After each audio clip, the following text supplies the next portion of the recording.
Hello and welcome to the stream. And we are live. Let me clear that off. Yep, it's been 2 weeks. And what should we be working on? I don't know. I just decided to do this stream. I didn't really have much of a plan. I didn't even really eat anything, so I'm going to have a quick snack while we figure that out. Yeah, you'll see this in a future video, and you might see some more of why that is later in this live stream, depending on what we get up to.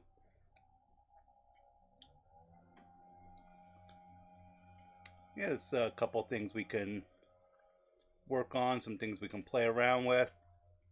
If anyone has any thoughts, just go ahead and throw it in the chat. Apologize for chewing in your ear.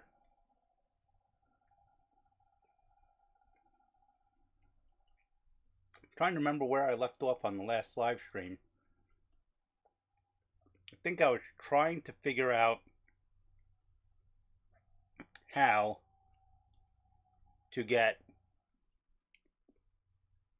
the OBS command line to work, and it looks like there's some version issues, so you have to use OBS web. What is it? I was looking for it a little while ago, and now I can't. OBS WebSocket 5, I believe it's called. Let me see if I can pull that up. See if I can find something on OBS's actual website.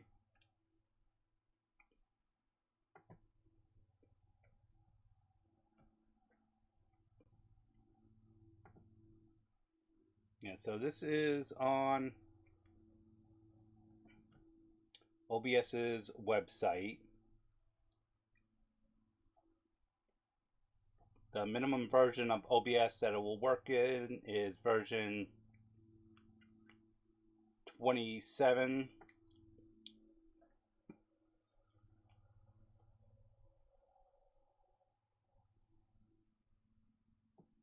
Okay, so it should be included in there, but that's the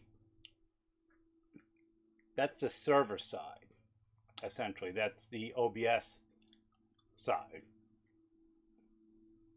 Now, okay, client software. Let's click there.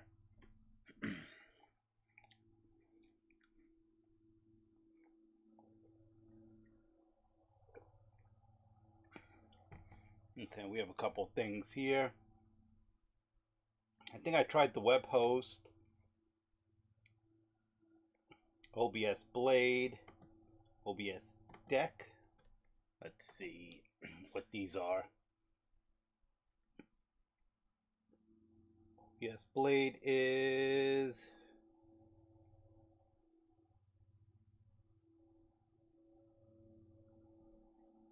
no way associated with it, but we kind of got there from the OBS GitHub, so there's that.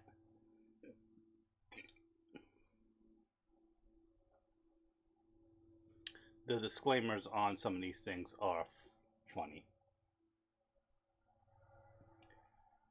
If your version of OBS Studios is 28 or higher, you're done. Since we did it. Okay, preparation. Okay, so this looks like an app.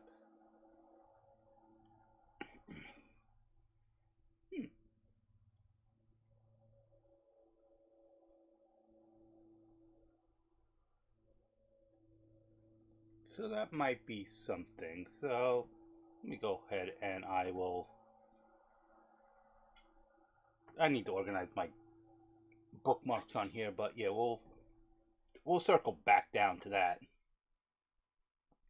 This also looks like another app.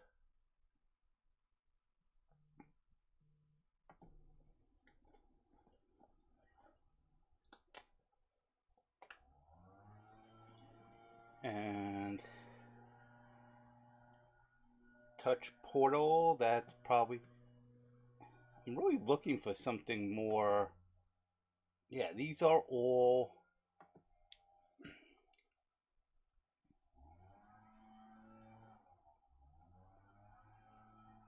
deck board. Maybe that would be what I'm looking into.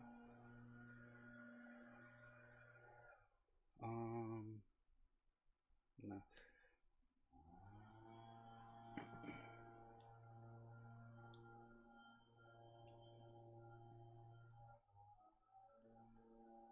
Okay, it uses Python.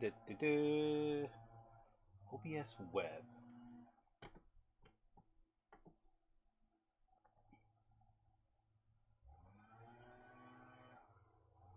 So what I am really looking for is I am looking for maybe to make a project and take a Raspberry Pi Pico and probably a Pico W, because otherwise I'd have to be, as I'm dropping wires, hold on a moment. Yeah, so I would want to take a Raspberry Pi Pico W and add switches to it, and these are some wires that I cut for my inductor project, and I will put these wires with that project. I don't think I'm going to work on that today. Maybe another day. Not really set up for that. Not really set up for anything. And could work on trying to solder some more onto here. Yeah, maybe I'll work on that. I'll finish my coffee first. So with that, I would want to add individual buttons and make it so I can go to, oh, I don't want the video. I want to switch to the web.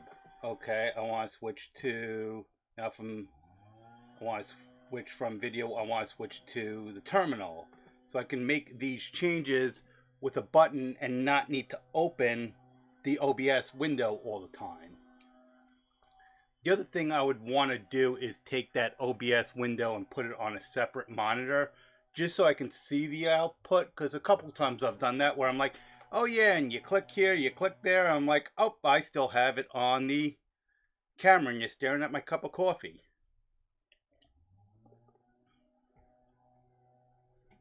So, but maybe I will do some soldering, so I'll turn on the soldering iron now, let that heat up. Probably gonna take a break when I go to do that to get rid of my coffee cup, because I am running out of space. I should take some time to clear that up.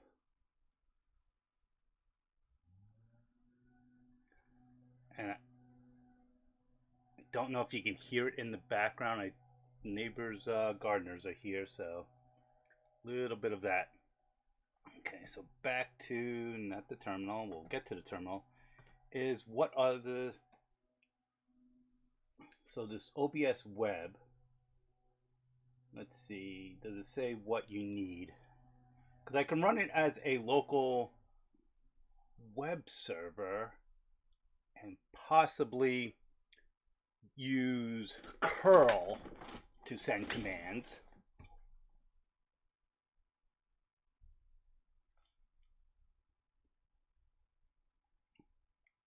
It uses Docker. I'm not really set up. I've used Docker. For me, Docker is a waste of resources on this machine, but if I could run it on a separate machine, that might be a better idea, but then I wouldn't need Docker. And something like a web host, you just run an instance of a web server. You run like Apache or something, and you run the web host. Let me see if I can go through this.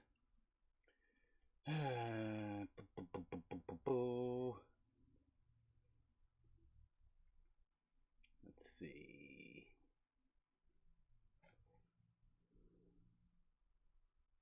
Let's see, and the source directory. Let's see if I can see what they're doing. I can try to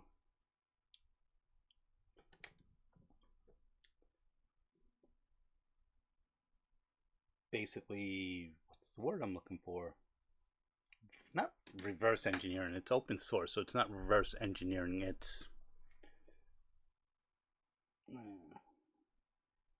and I have no idea what this file extension is. Switch over to Civic. Yeah.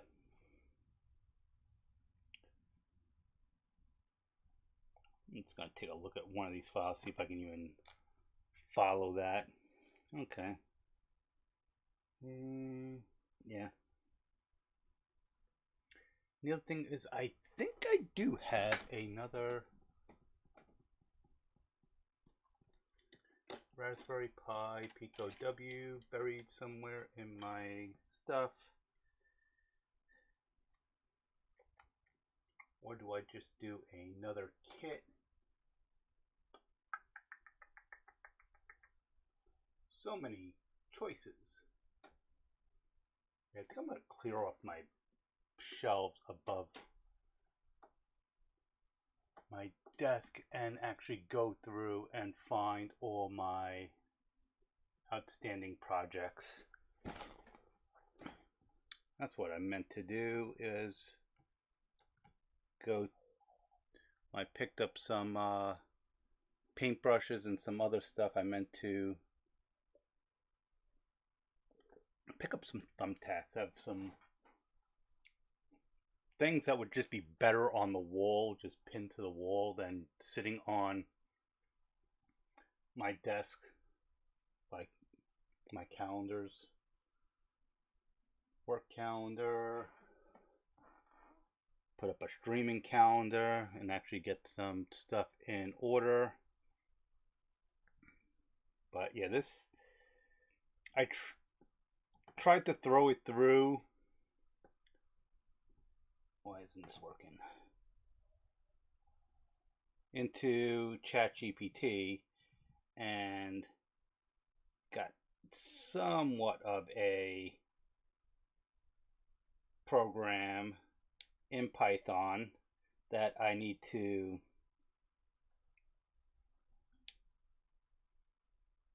go through and parse through.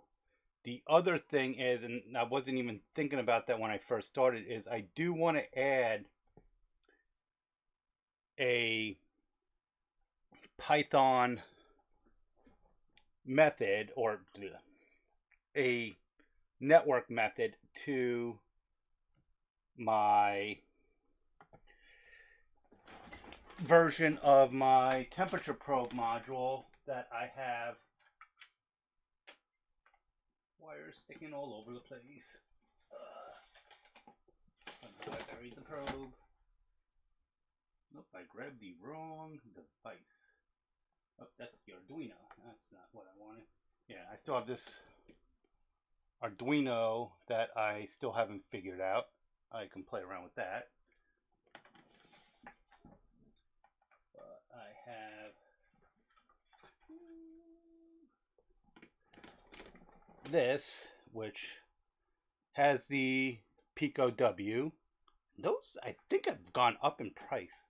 I was at Micro Center actually I think it was yesterday. Yeah, I was at Micro Center yesterday, and I didn't get those because they're behind glass, and I just stopped in because I wanted to pick up some flux, because I've been using this pen, but I think it's starting to run out, and I'd rather just have a tub of flux. I Once that pen does run out, I probably would get one too, but they were too expensive at Micro Center too. I think I have the receipt somewhere in my pocket. So let's check. Micro Center. Okay.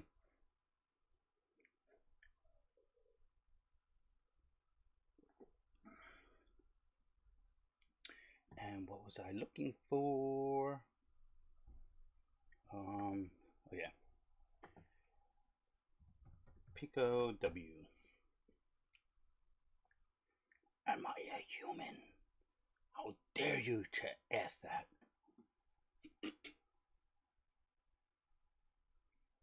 I don't mind.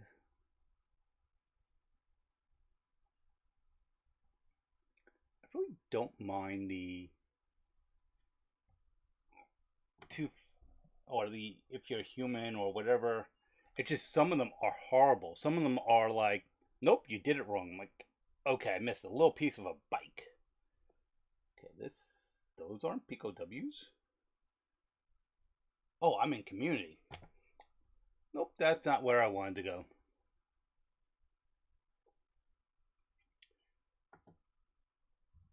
Pico W.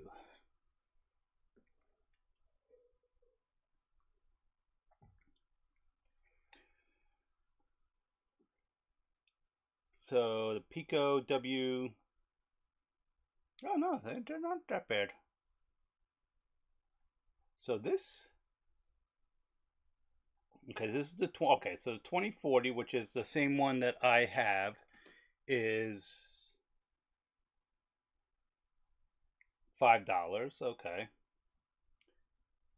The Pico 2 is $6. Okay, again, not that bad. With headers, $7. Okay. Let's just see how much a regular Pico is.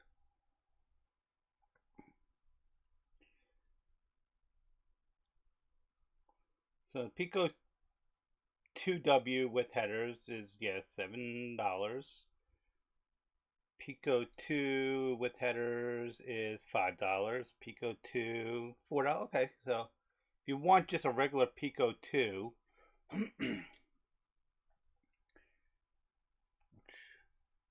which is odd. So now that I'm thinking about it, I did not see the price of the actual Pico 2s because in the display case you really couldn't see them. But they had off-brand, I don't want to say off-brand, but clones that you can just take off the pegboard, and they were a lot more expensive. So the items that are cheaper are locked away because they're name brand, but the no name brand, which I think I don't, it's not even a no name brand. It's I have versions of them. I can't remember who makes them. And I have stuff all over the place, and these are all my. Oh, I do have another Pico W, so I can make that board, and this is.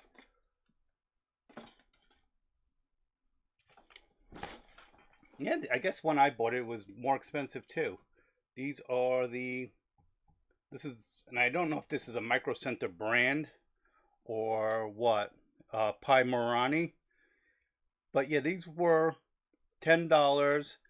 This is the two advantages I have, I would say, for this are one, the form factor.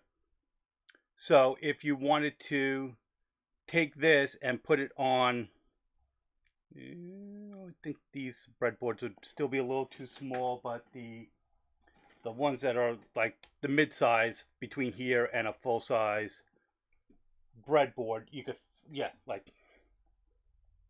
I have, which I'm using right there. So this would be good for that size breadboard, and then you can take and mount the actual screen or whatever you wanted to there. So the form factor is good. The other thing is that these are USB-C, which is a little bit more of a common connector now than the micro um, micro USB, and a lot more than the mini that the Arduino had. I actually had to go track down and buy some more wires for that. So those are more expensive. So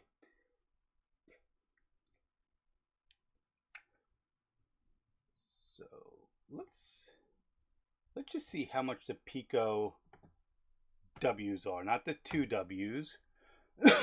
Excuse me.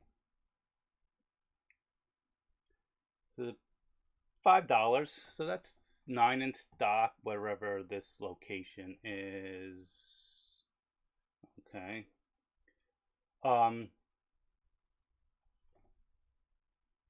Okay, and there's the Pi Marani. Let me take a look.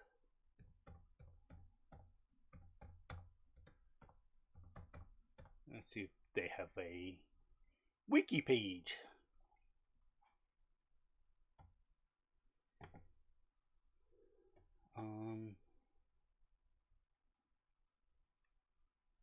That's almost, yeah, so that's it's a hobbyist electronic based in England, founded. Okay, so it's not a, okay, it's not a Micro Center brand. I think Inland is.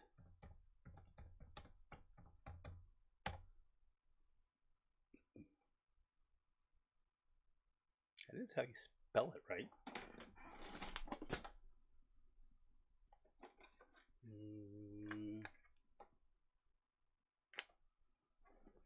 Yeah.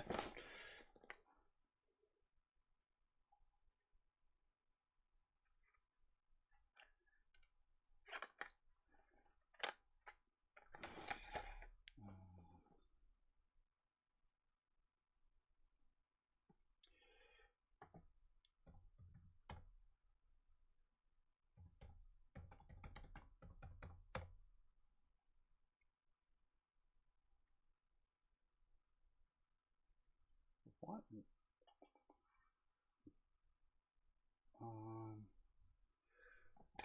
Let's see.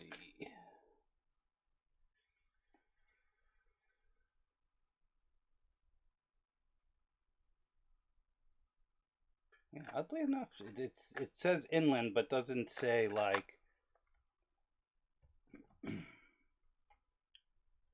Yeah, it'll say Inland, which again I've only seen at Micro Center, but it doesn't.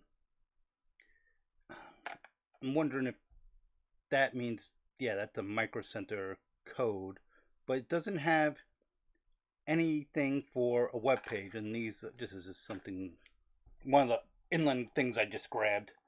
So that's a little off. And yeah, these are ESP 232, which I've never actually done anything with ESP 30, not 232, ESP 32. So Inland.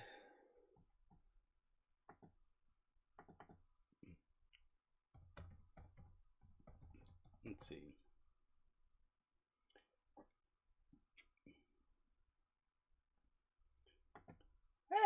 Falls fails, you go on Reddit.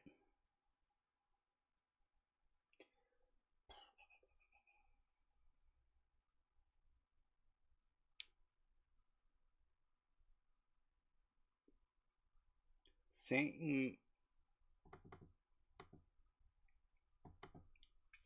So let's see who we can look up. Micro Center. See who there. Oh, I could have just clicked right there for their Wikipedia page. I was not paying attention. Okay, so it is a division. It's American Retail and to do.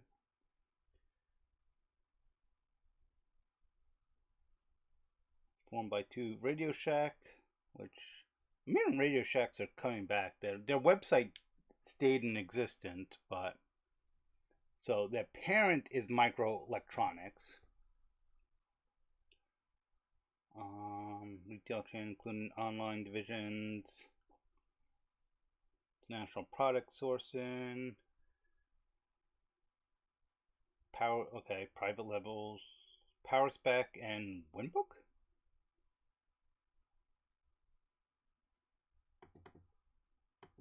What is Winbook?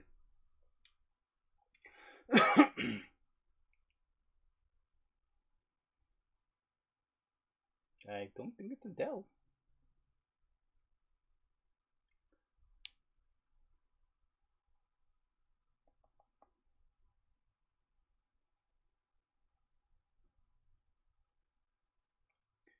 And why is this stream? I can't change the stream level, but my stream health is still having a warning. I don't know why. Current stream bitrate is 2687 kbps and recommends a stream of 6800. So I'm like less than half. I must have made a change in OBS. Yeah.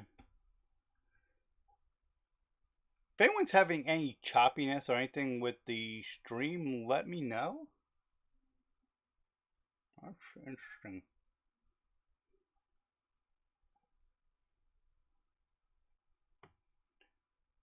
Okay.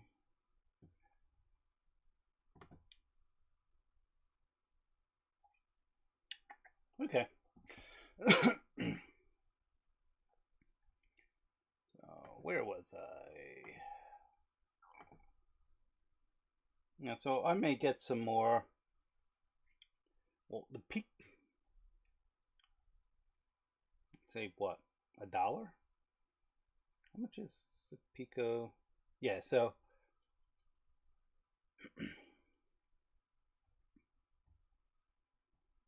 Might as well get a Pico 2W next time I get them, because for $1 more it doesn't really make sense. But I don't know if this is a long-term sale or not. Either way, it's $1.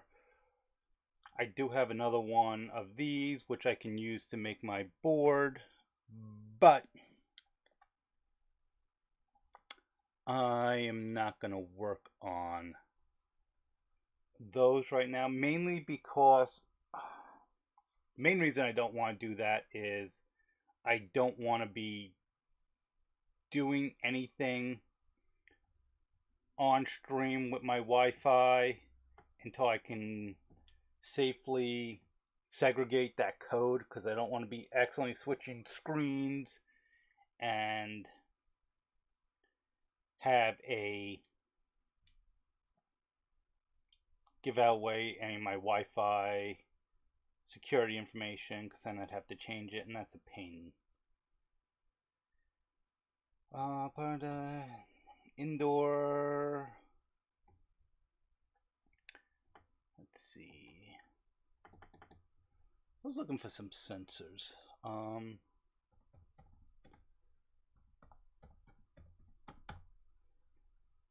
probably shouldn't have pluralized that. Should have just made it one sensor. Ew. That's overkill.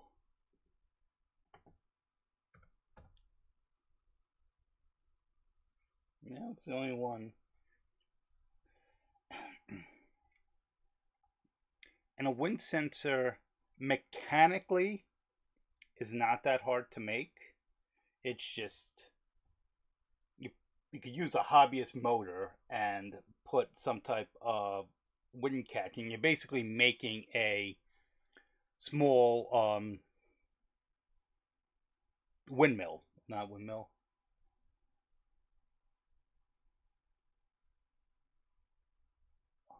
Wow. Well, basically a wind generator. So you'll measure this would spin the motor, would generate a voltage, and then you would, okay, this RPM is this voltage, so that's the wind speed. But in code, you'd have to calibrate it, and I am not sure how you would need a wind meter to calibrate it against.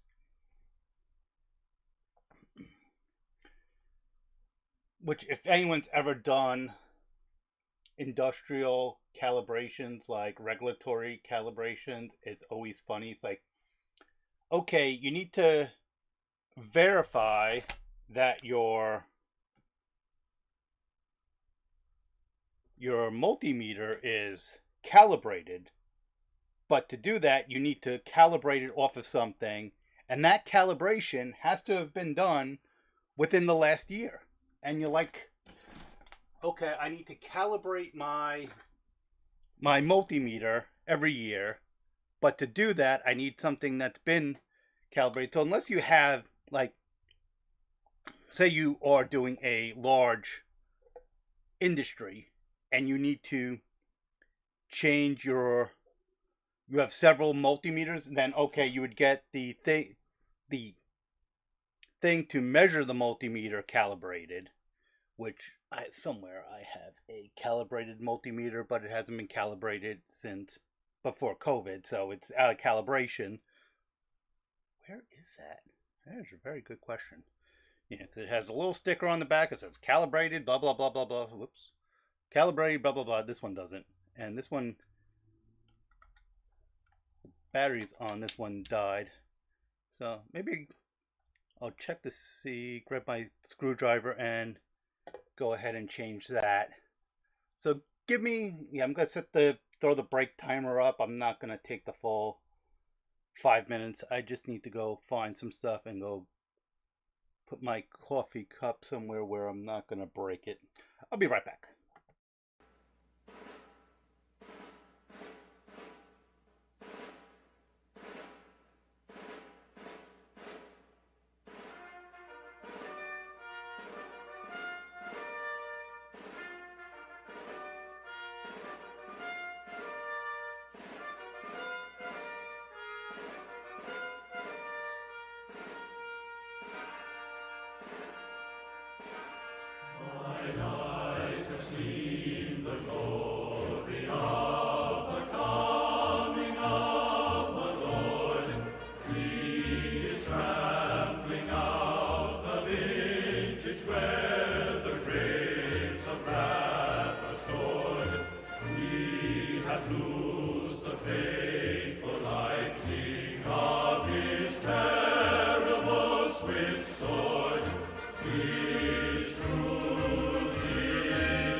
Okay, I grabbed my toolkit.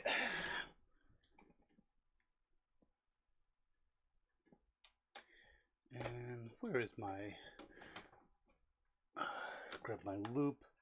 See if I can tell what size head that is. I'm assuming it's a Phillips.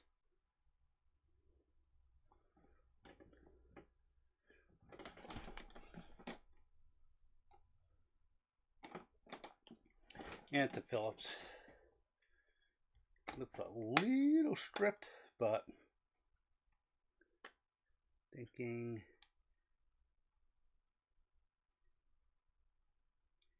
maybe that one, or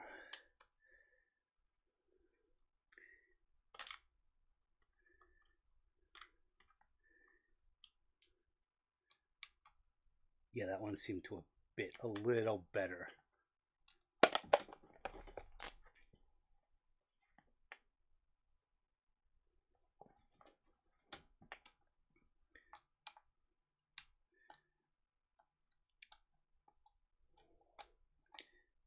And check to see what size battery this takes.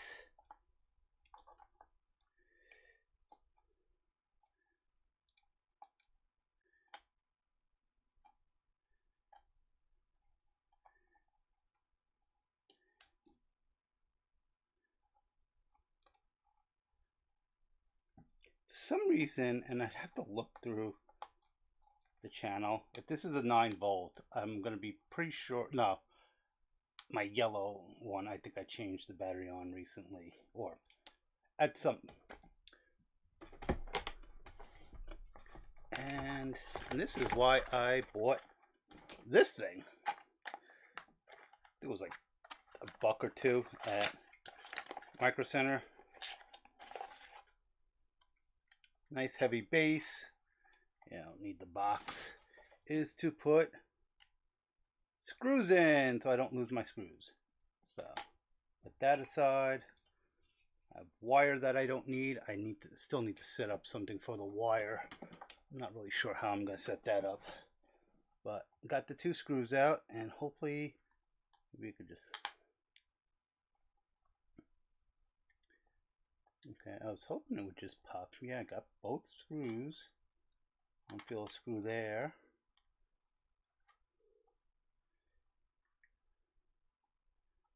That's the only seam. Oh. It has a rubber. That isn't a seam. It has a rubber casing over it. I usually get rid of those.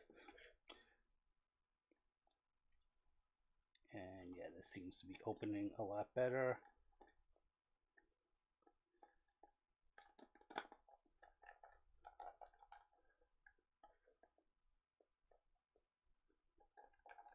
But something is catching.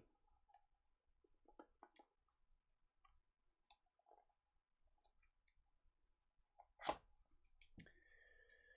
don't want to break it. How'd that sound?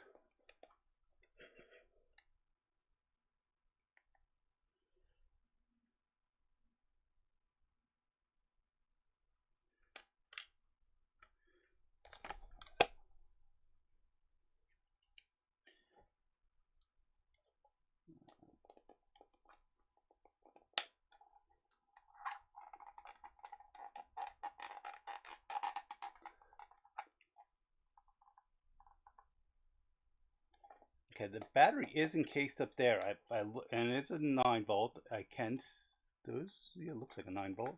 So why won't it let me get to the? Okay, there I go. Okay.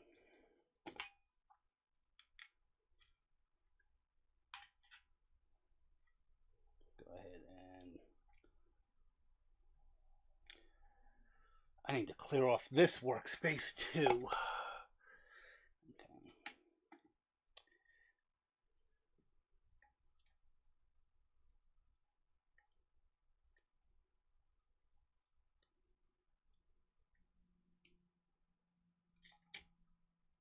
Okay, we'll see how much voltage was in there. But I do have some new 9-volt because it is almost daylight savings here in the US. So usually when I change the batteries on my smoke and carbon monoxide detectors, and I do have videos on the channel on that. I probably will make another one. Let's see what my schedule is in this coming week. Oh, it does have a fuse, so I'm assuming it was the battery. I'm not even gonna check. I'm just going to change the battery because that definitely looks like the original battery that came with this. Like whatever golden power There's a way to look at these and get a... Is it from 2011? Yeah, so a 14-year-old, probably close to 15-year-old battery. Okay, let's... Yep. Okay, turn it off. Okay, so that's what it was. Which was... Not sure what that is.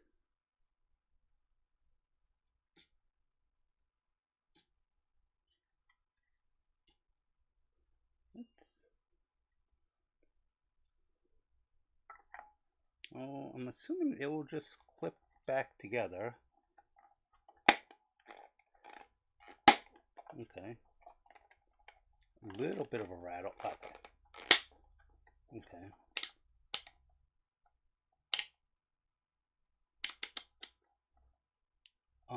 I do not have probe. I have to still close that. I do not have probes for this, and yeah, because I had to. Well, this is the original probe for this. As you can see, I use this for my other multimeter, and that's what I'm gonna look for. I'm gonna look on eBay, see if I could I don't need high quality probes for the stuff I'm doing. Yeah, that's not gonna work. I just want to just make sure everything's working, just check continuity. I just need to create a short essentially. I'll use this wire.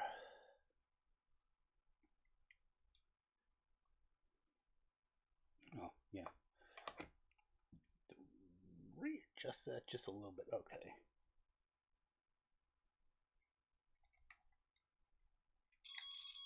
Okay. That works. Don't need to have the hold on.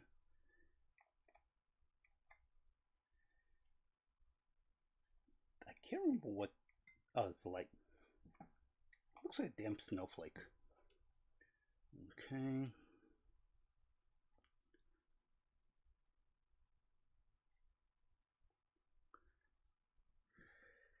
So, go ahead. And let's close that up. This tip. And the screws. I need to get a better gimbal for this. It keeps moving, and if I'm not staring at the screen, I don't catch it right away. Okay. Catch it a little bit.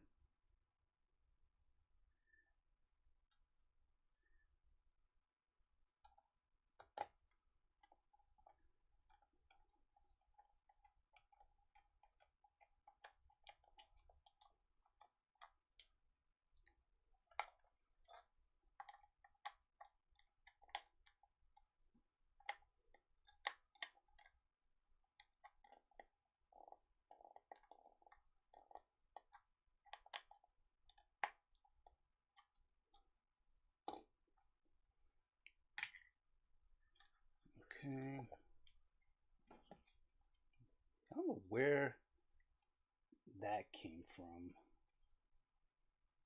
Just gotta wipe it down. I probably should and put the rubber case back on.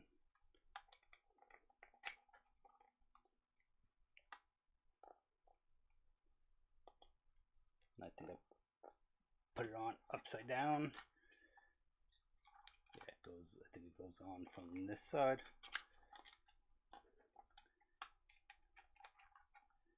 Yeah.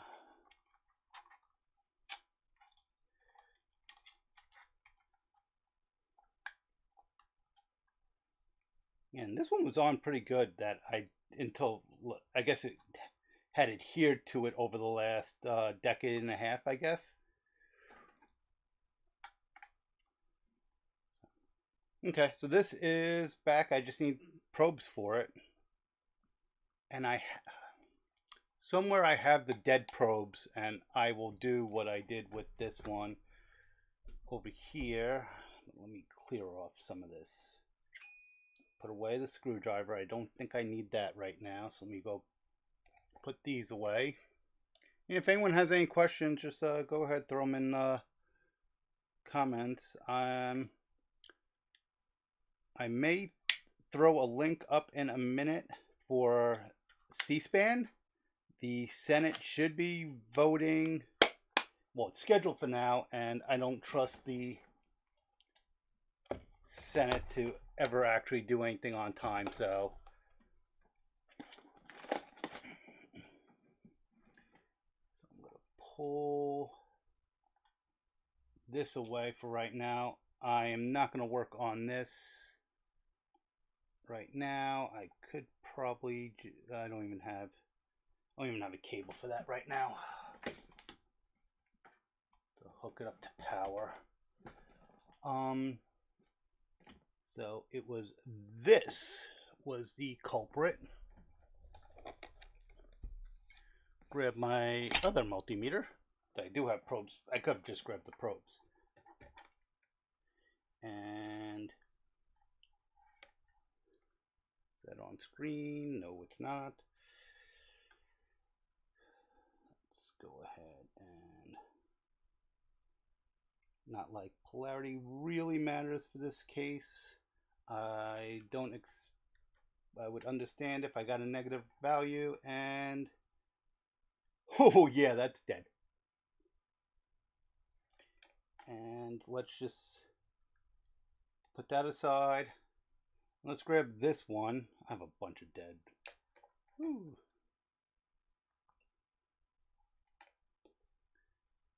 Yeah, that one's pretty dead too. And I think the one I used to test for my video was this one. And I think this one was close to, yeah, this one's pretty, so we can do something dangerous like, I always wondered if this is what was meant, why they were set up this way. They just click together, they click together like Lego blocks. Like, yeah, of course I want to connect them like that. And this was like 3, that was less than 1, and that one was almost 9. Some guys say about 12 volts. Yeah. So I have a 12 volt power supply, or power source. And this one I just pulled out is dead. So that, I think it would still be close to 12. Yeah, oops. Yeah, my hand was in the way. I need to figure a way to get these. So I'm going to disconnect these because that's just asking for a problem even though it's connected.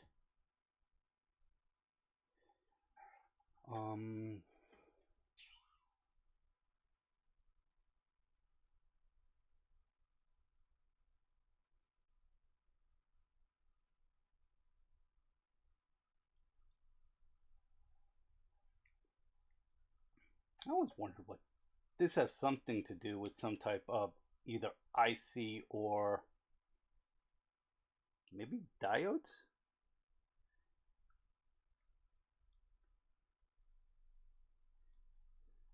Yes, PNP and NPN. So it could be a measure.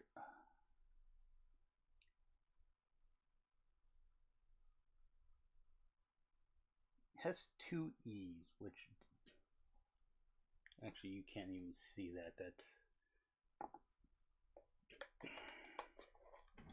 maybe, is that focusing? Yeah, so it has ECBE. So I'm not even sure which, like, is that this here? The HFE. So yeah, I don't know.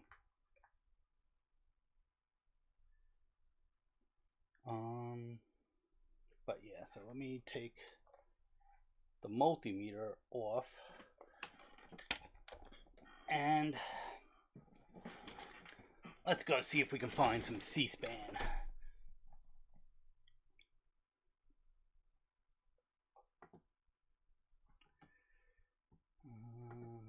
And it's the Senate, so it should be C-SPAN 2.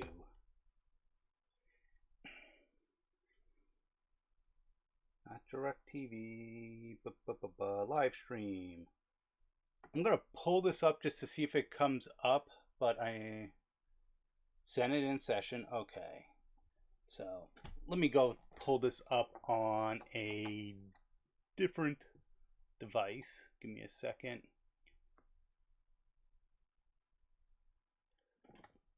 C-SPAN 2.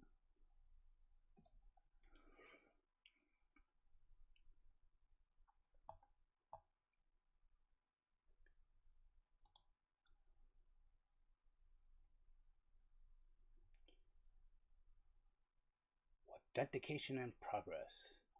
Because God forbid somebody that isn't authenticated.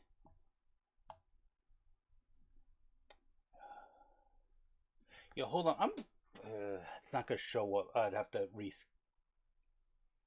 For some reason, if I use an incognito tab for a lot of websites, and C-SPAN is one of them, I get. You have to log in to view C-SPAN? C-SPAN?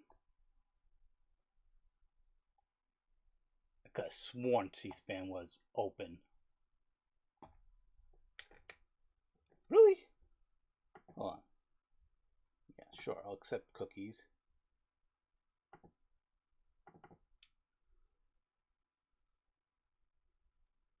You must log into your television in order to view C-SPAN stream. I'm gonna go with that's new.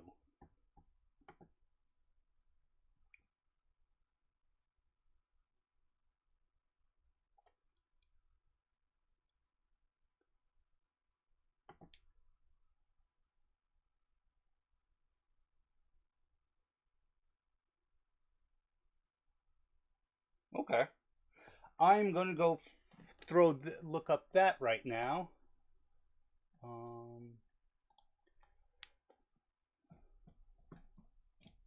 C-SPAN 2 on maybe on YouTube. If I get on YouTube, I'll do that. I don't want to.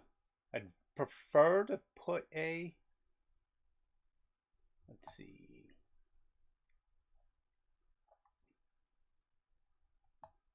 Live. Let's see what does C-SPAN have live.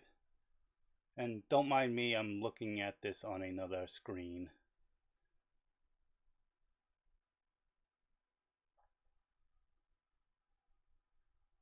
No. C-SPAN 2 have its own specific channel? Nope.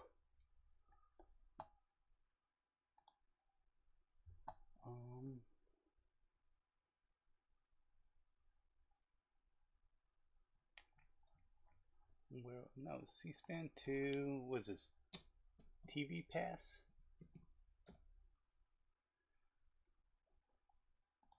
I don't know what TV Pass is. But let's see.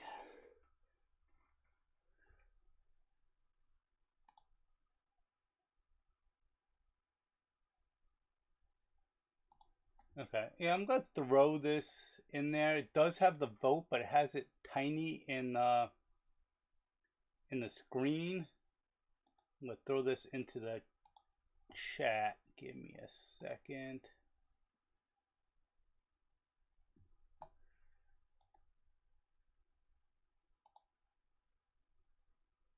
Yeah, so this is there. That I'll leave that up, I guess. So the U.S. planning until 8 o'clock. They were supposed to. Let me see if I. Will this show on the live stream if I make this full screen, or if that will screw up OBS? Let's give it a shot. Do you agree with that strategy? Are you on board with that? Okay, and I'm gonna mute that because that's so. Okay, so did that come up on the screen? Can't tell. Yep, it came up. Okay. Motion to invoke closure. To proceed with consideration of HR. Oh, this actually does have a vote count. Okay, last time I checked, and I think I did this through C-SPAN, they did not have a vote count, which is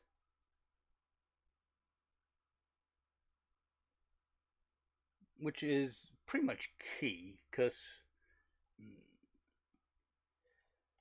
for some reason the Senate, when I watch the Senate ones, the vote count does not come up, and I'm not going to leave this up. I'll come back to this, just mainly because I'm kind of concerned about copyright right now, so we'll come back to that. It's 7 to 44. I'm assuming 7-4-44 against. Oh, I wish I had another monitor. So in the meantime,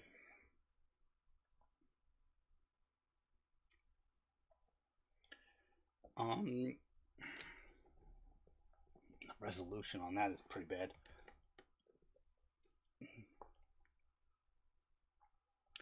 Motion to vote closure 7. Oh, wow! I wasn't. Okay, so they have 7 minutes left to finish the vote. So they don't have a vote count right now. So they have a time limit on the vote. Okay. So we have another 6.5 minutes. So let's. What can we do in 6.5 minutes?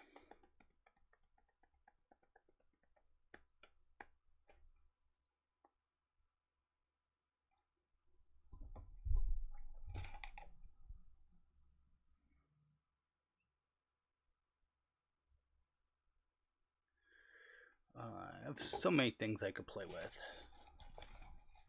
I need to get a CR123. I think that's what they are, CR123 charger.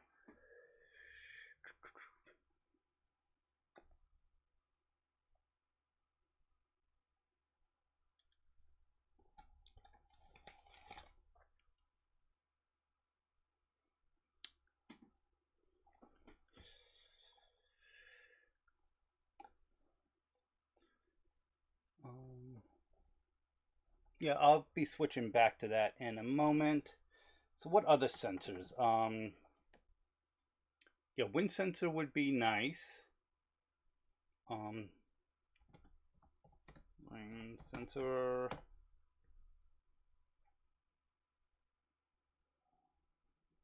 Not ring. Yeah, no. I did type rain.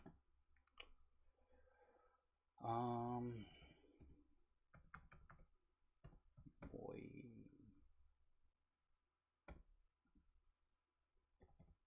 Is that how you spell moisture? Yeah, I think so. Yeah, soil soil moisture sensor. Okay, this is a humidity sensor. Capacitive I2C, so it's going to give a, at least with I2C, it's going to give back a value. Same thing with the one, what's it called? One wire, which is, I think, not a version of I2C. It is SLA. I can't remember. But yeah, so an I2C would give you a solid, but 7, I would want to use this for setting up a watering system. But for $8 each, it's good for, would be good for a YouTube video, but I don't think it would be practical for what I would want to do. I would want to set it up to have it in multiple boxes, and we got just under 4 minutes left of the vote, so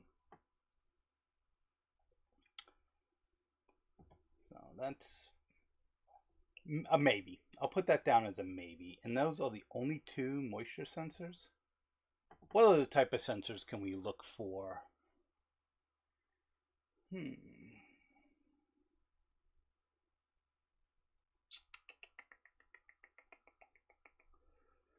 I have some other sensors here. And one of the sensors well, it's not really, is it a sensor? Well, I have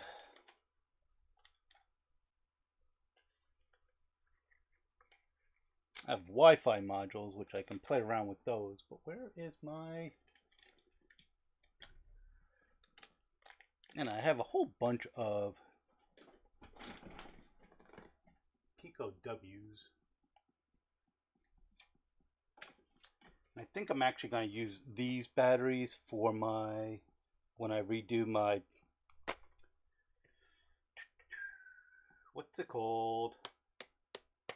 Smoke detectors. I still need to get some AA batteries for my carbon monoxide detector.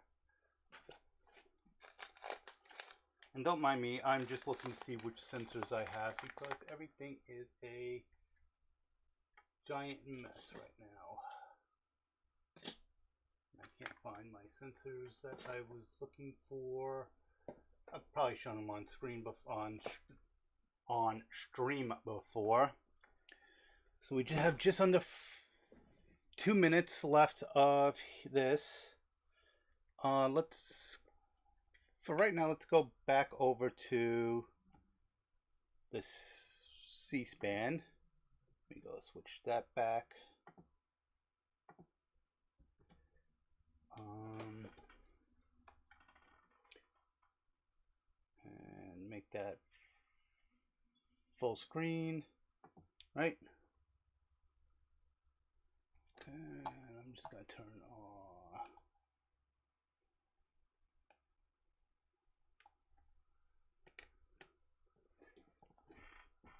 Yeah, so we got about a minute left. How is that?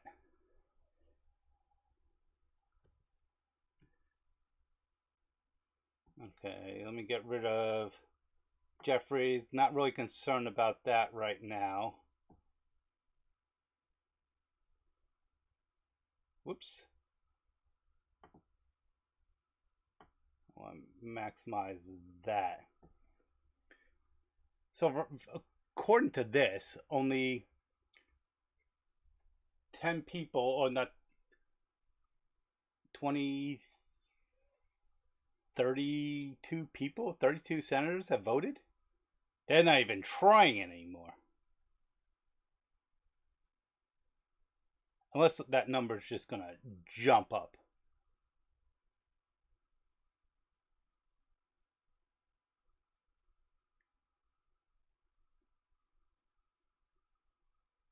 Yeah, I'm going to guess that number is going to jump up any second because we're at 33, so a third of Congress, or a third of the Senate has actually voted.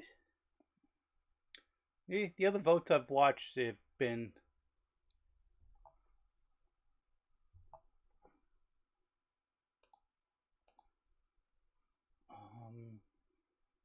yeah, that's interesting. Well, I don't know if I'm going to leave this up. Okay, so now we have 34. Okay, so if I recall correctly, the way this works and is that each senator, well, they have the timing for the vote, and then if we had audio, it would be like all of a sudden it'd be like Mr. Schumer from New York votes nay. Mr. McConnell from Kentucky votes yay. And then the timer would restart. Like I think there was like 2 minutes between.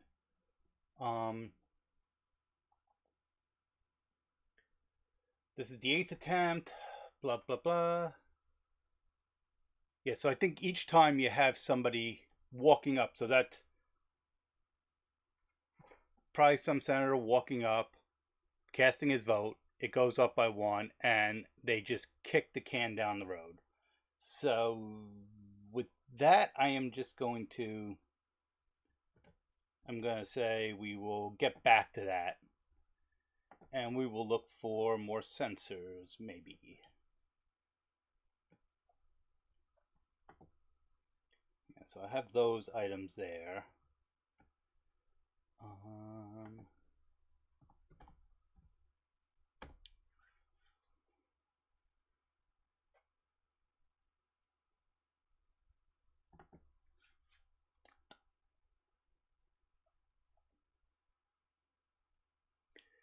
So let's go ahead and take a look, see what eBay has. Whoa, yeah, I need to resize that now because I had this set to zoom in on that other thing. So just give me a minute while I resize everything to fit on the screen, because I should have just done that as a separate item. Let's see if I can grab the right thing. And I'm going to go with close enough. Okay. So let's go back to the moisture sensor. If I put plural, will I get multi-packs? Dryer okay. We are going to search for not ending Suez.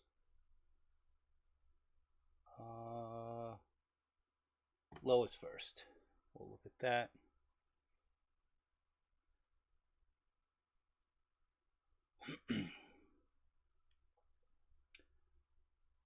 So 99 cents to $1.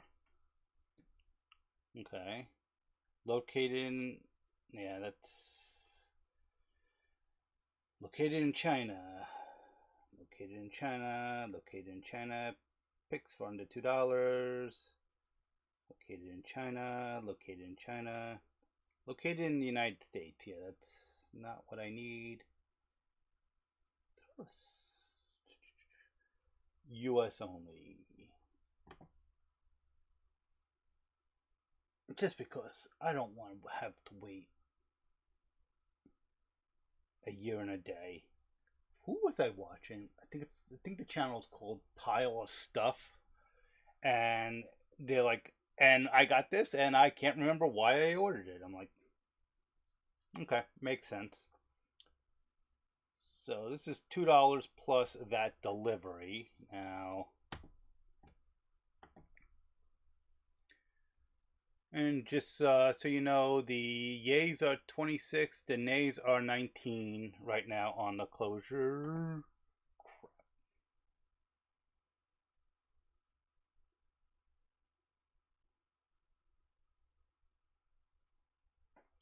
Closure.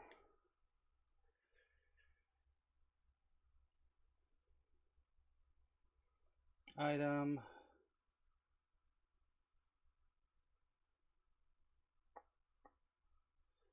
And And this is if I buy one. Let's see. Shows the shipping. If I buy three, still same shipping. Okay, so this might be. But I can only buy. Is three the most I can buy? I buy. Okay, so the most I can buy is three. Okay. So that's 2, 4, 6 plus 6, 12.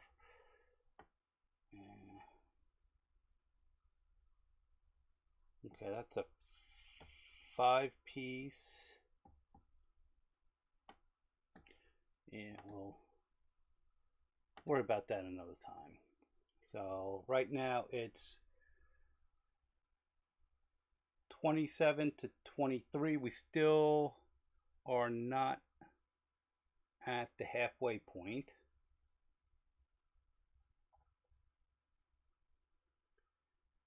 So this could go on for a while.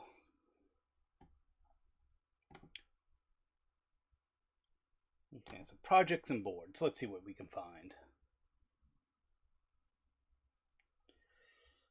And not most popular. Let's go with lowest priced.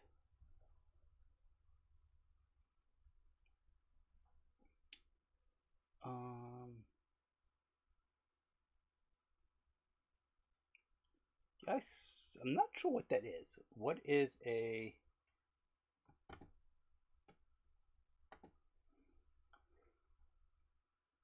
So, Quick breadboard bake. So what is that? I think I've dealt with this before.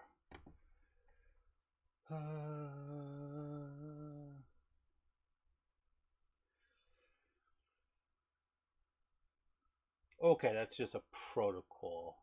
Okay, I think.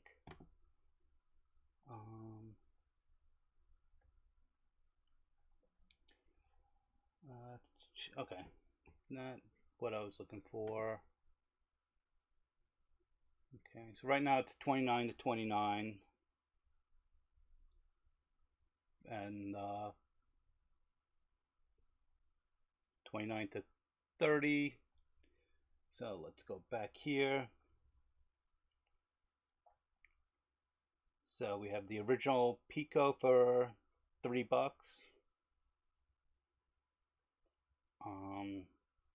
Some pinouts. Oh wait, no, this is analog light sensor for $2. Okay, that'd be a nice thing to play around with.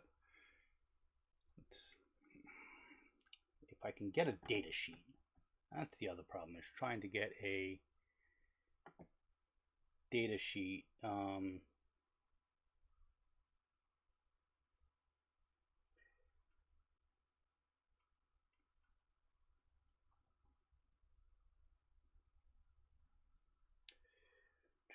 Analog light sensor, so it should use a analog pin. It says it works with the Arduino, but it should work with a Pico, I would think. Okay, something to think about.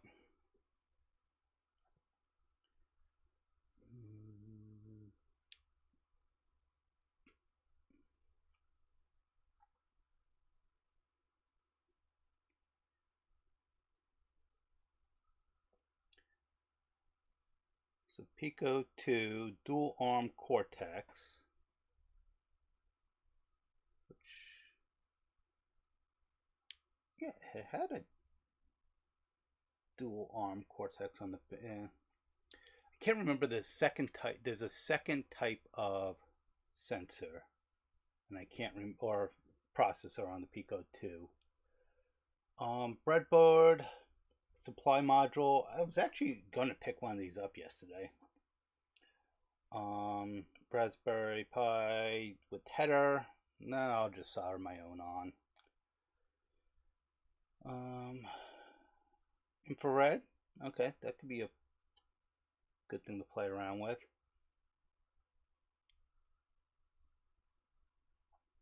Tool channel UR2 RS232 level shifter. Okay.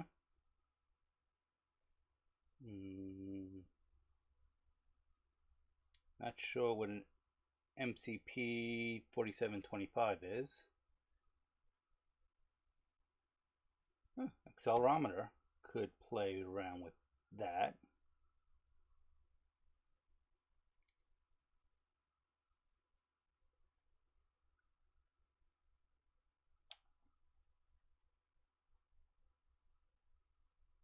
Ooh, a motion sensor.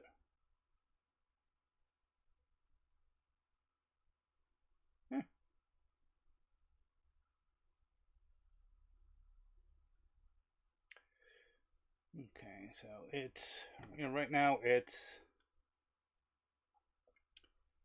30 yays, 37 nays. Let me go pull up, not make a complete mess. Where is my other book?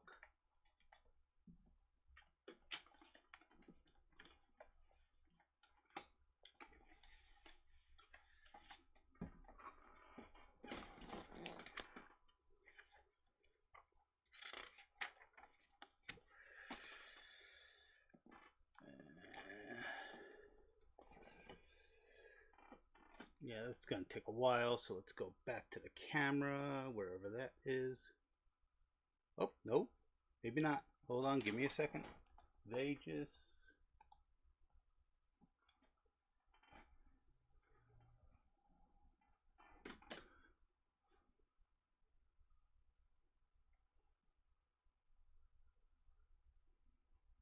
Okay. Okay.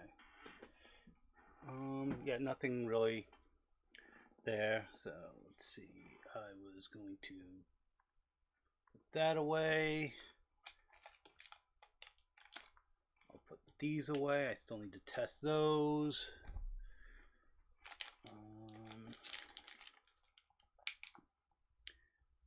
Okay, not make a complete mess here. Okay, and it went back to the vote and other people talking, and that means nothing right now. Like I said, I will keep an eye on that.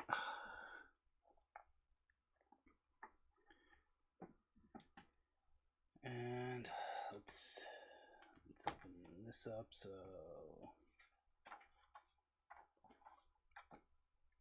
got that backwards. Well, doesn't really matter.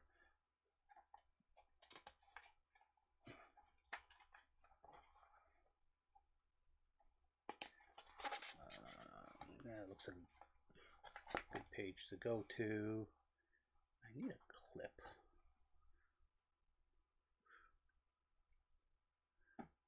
Yeah, just hold this all with an alligator clip.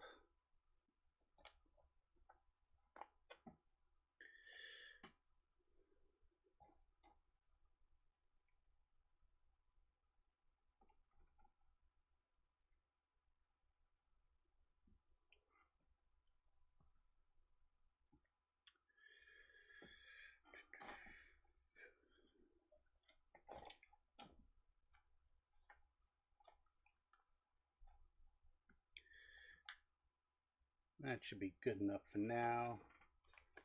I'll if I could just find my pen.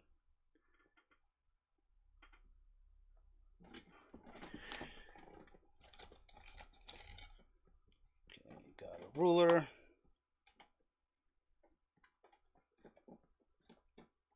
And when I was clearing off the bench before, I misplaced, I think, all my pens. At least all my pens that regularly work.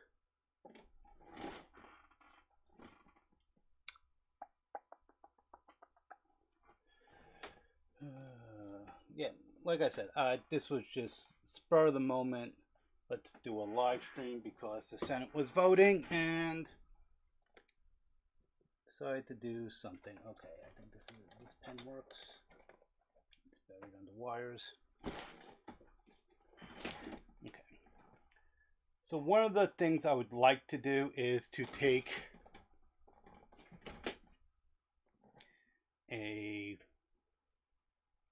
I'm just going to, yes.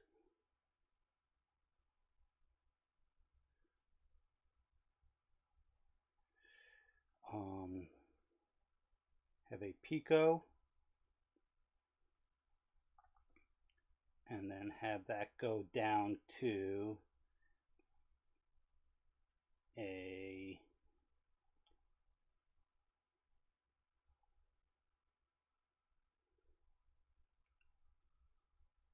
relay module. And then from the relay module, I would want to go into a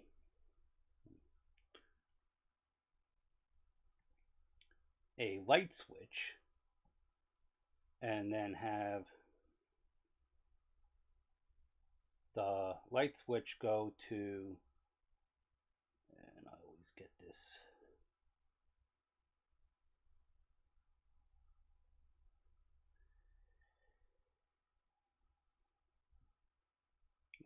and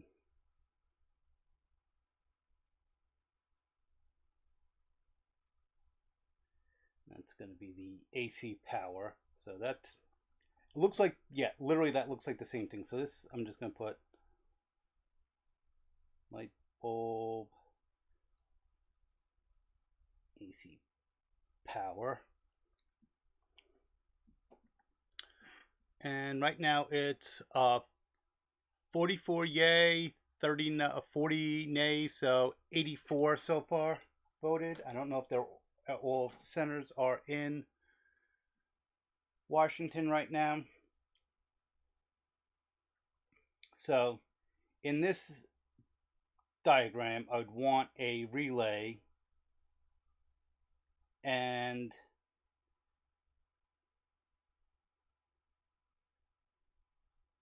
the switch actually I could probably omit because the relay would be doing everything. So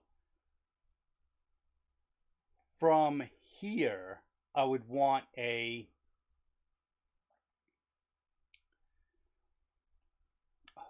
what would I want here? I would want this to go to a switch.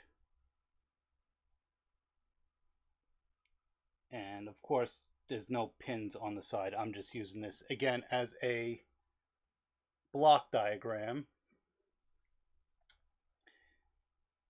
And again to the relay module. And from there, the switch would be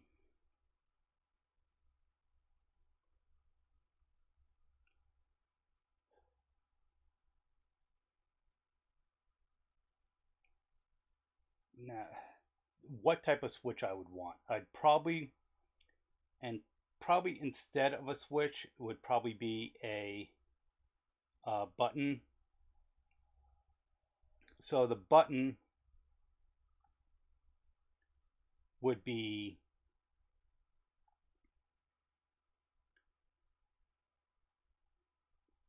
it either on or off. Like, so you press the button, and I would need to do some debouncing there, but, and did I lock up the video? I don't know if the video is locked up right now. Okay, no. Okay, I just thought it was locked up. Okay, so we're getting, I'm just going to throw this back over to there. We're getting close to, so 47, so 80, 89. We're getting close to the end of that vote. So the button with the bounce. So you come in, press the button, it turns on. You press the button, it turns off.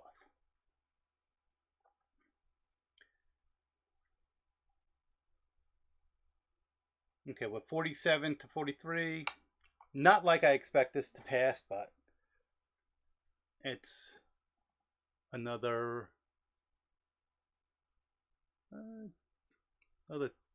80 people. Another 80. Another 10 votes needed.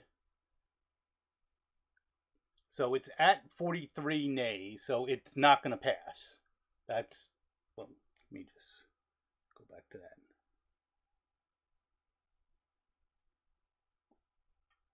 Oops. I want Chrome on, and I want, yeah, let me expand this again.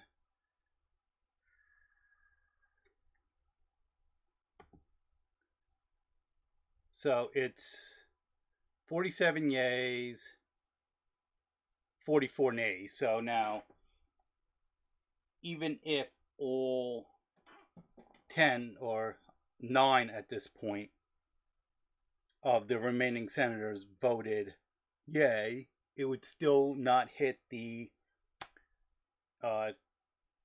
60 vote threshold. So at this point, it is, I shouldn't say that. The only reason, even though it's not a possibility, but some of these nays at the very last minute, until the vote closes, I believe they're allowed to change their vote. Because I have seen that where something jumped, so I don't know if that was like the clerk did something and didn't register it correctly, or someone changed their vote at the last minute. But yeah, so we have 9 left to vote, and it doesn't seem like anything is going to change. So let's go back to my diagram and see if you can make sense of what I'm trying to say. So this button would be, if I press the button, it would turn it on. If it was off, it would turn on. And I just turned off my soldering iron because I guess I'm not doing any soldering this live stream, which has been going on for about an hour and a half. It is 6:15. So yeah, maybe I'll do a 2 hours of a live stream, possibly, and then we'll take it from there. But so the Pico would have this, and actually I would want a Pico W, and I'll explain in a moment. So press the button, it turns on. Press the button, it turns off. And I can put that in my office here, so I can turn on and off the main light when I come in. But now, a lot of times I will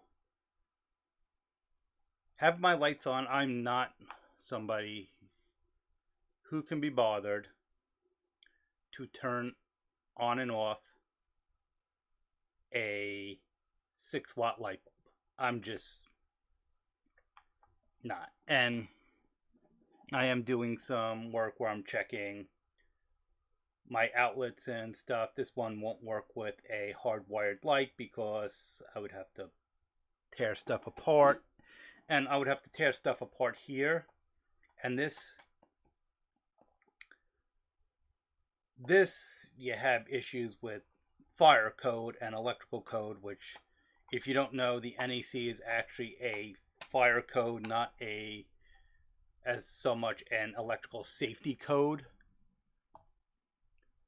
And I'm just checking. So it's 48 yay, 44 nay, so that's 6, 7, 8 still need to vote. Okay, so you have this button. You turn the button on. The code in the Pico W trips the relay, turns on the light.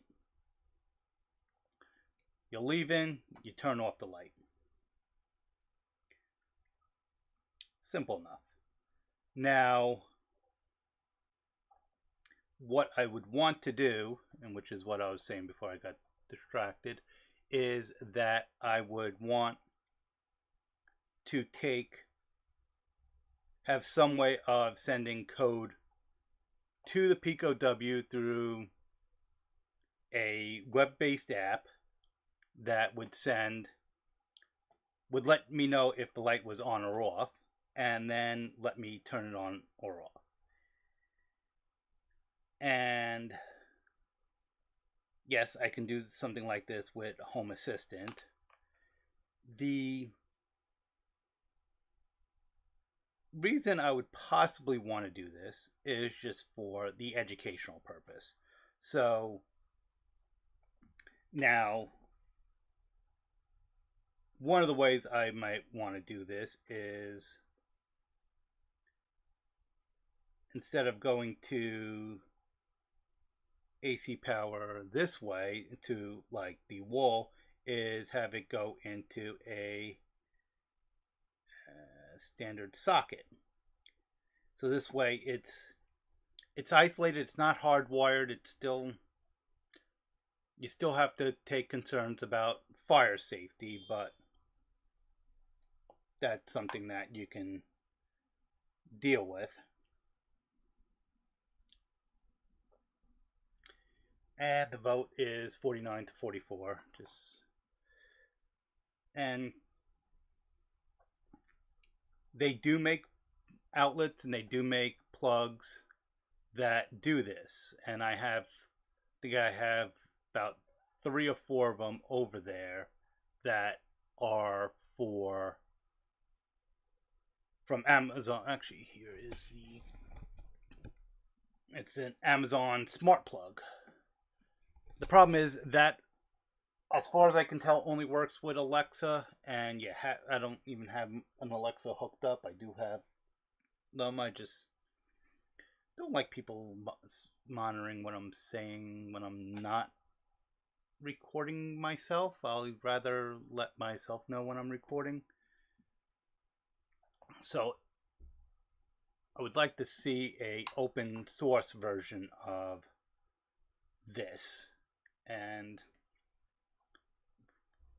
But I do have relays, and there's one right here. I think I just picked another one up. Yeah, I do have. This is just a 5-volt relay. It does say that it. I don't know what that. So it's a rated load for 150 volts at 8 amps, or 250 volts AC at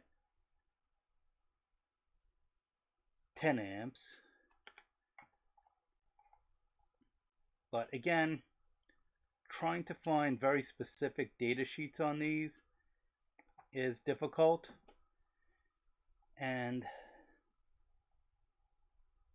But yeah, so this has just 3 pins, so it does have, so there would actually be 3 pins on here. So you have, I don't know how they, so you have V, G, and signal. And that would trigger that, and then on the other, this case is making it hard to see. Yeah, so that probably has a hot, neutral, and ground. And what size gauge wired will it take?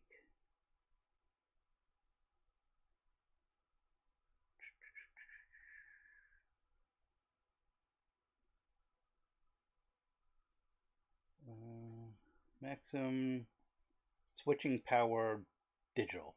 Yeah, that's very specific. Okay, so IPGS. Yeah, we saw that. So inland is from IPGS, I guess. This actually has a warranty and a warning.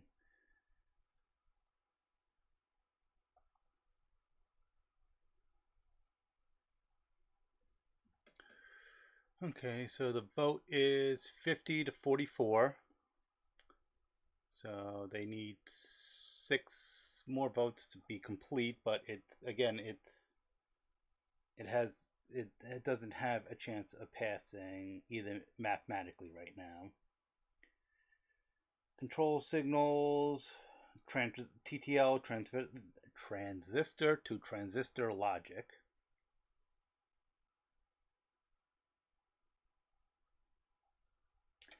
Yeah, I've seen other ones where it will tell you the maximum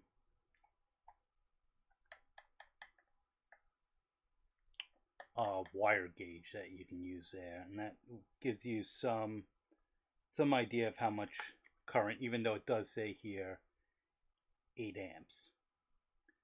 So, or yeah, 8 amps at 150 volts. So we'll just do, let's see, do I have space? Is this on screen? Yeah, that should be on screen. So 150 volts at 8 amps is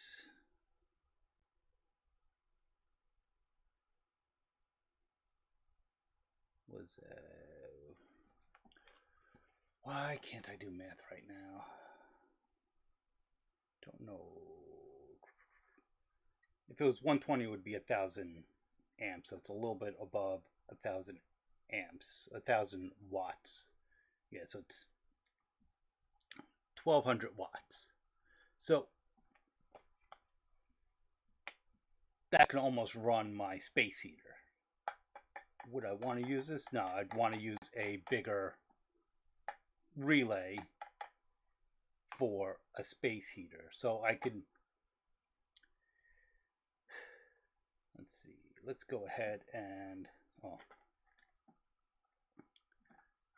move down a little bit. So, yeah, I'll draw over there. So what I would possibly want would be the Pico W going to the 5-volt.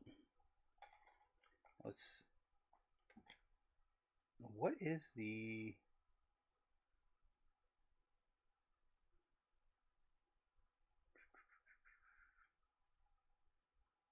yeah, it just says the control voltage is, the control switching power is digital.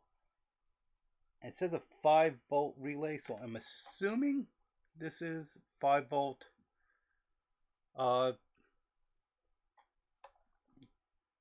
To power it, that it wouldn't work on 3.3, but a lot of, I think both the Arduino ESP32 and the Pico all use 5-volt for their switching logic, but I'm assuming the voltage would need to be 5 volts.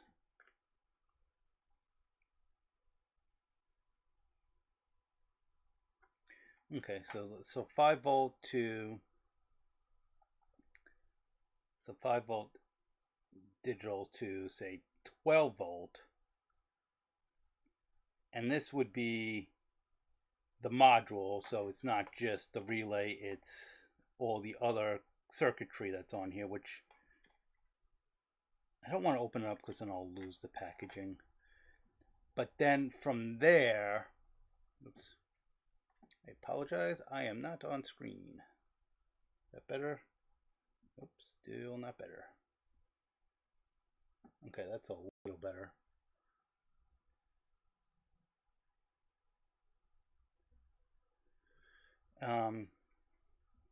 So from Pico W to a relay like this, but only do 12 volts, so you would still need a 12-volt DC. You would still need a 12-volt system that would then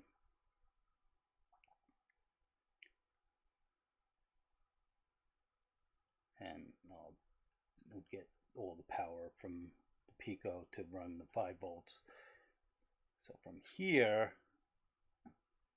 this I would do a 12 volt to 120 AC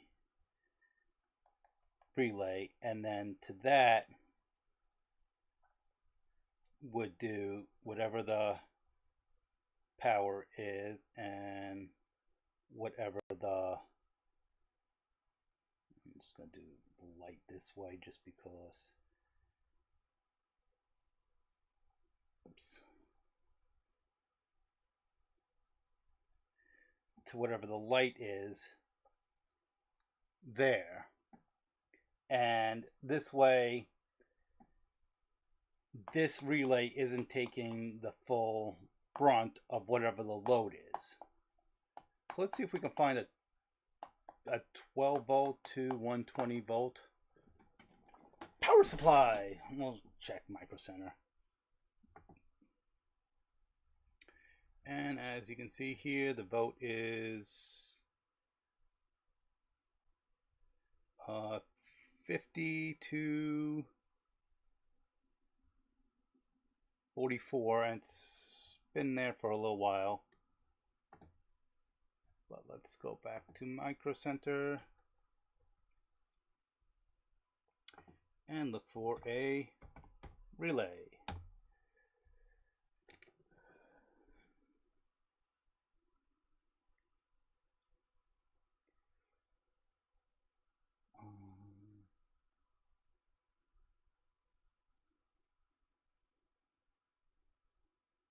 These are all.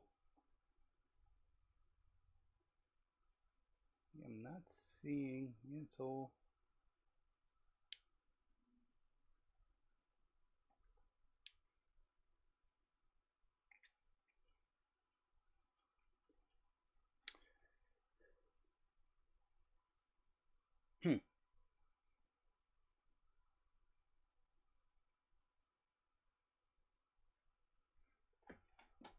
But as we saw here, this. Oops.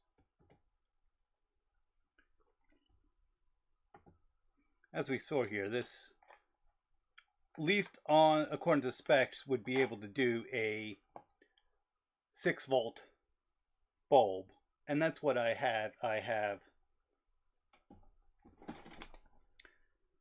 mainly 6 volt or 6 watt LED bulbs in my office. I have a lamp right there in that general direction. I have my overhead light, which I think that's even maybe a 7 watt bulb. That one I think is a Cree bulb, and that one is I bought off of eBay 10 years ago, and I have no idea. And then right above here I have my ring light, which is USB powered and uses just a little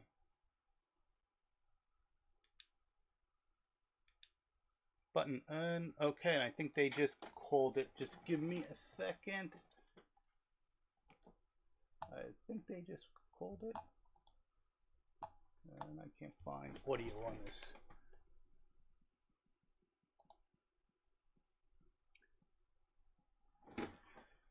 And let me just get back to that.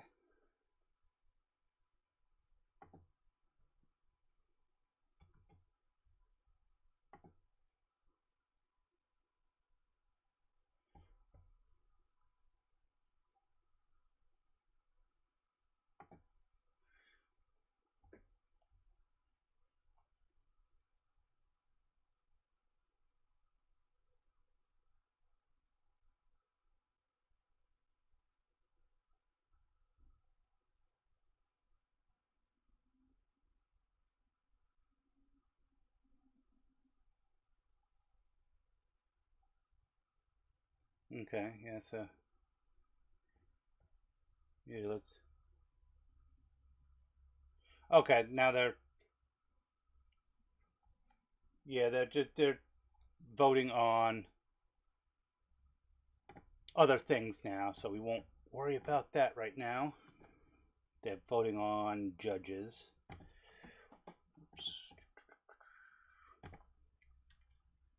And like I said, won't really concern myself with the judge, which is another. Okay, so the Senate has been in session. The Senate has been having these votes, but they've also been voting on other things, like right now a judge in Tennessee, I believe. But the House has been on pro forma recess, and their reasoning for that was that, well, we can't vote on the budget. We've already voted on the budget, but there's other things that they can do. So I am pretty sure that since before October 1st, the House has been on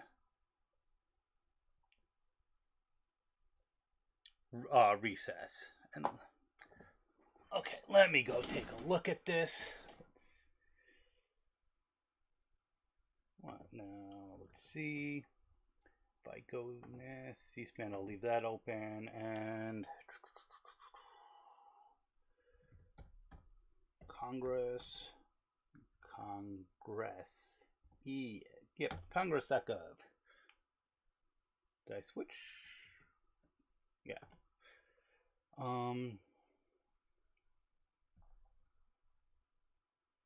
Yeah, so these are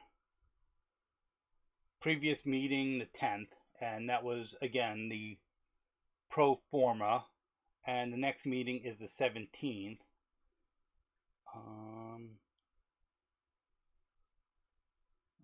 Bills to be considered. Let's see.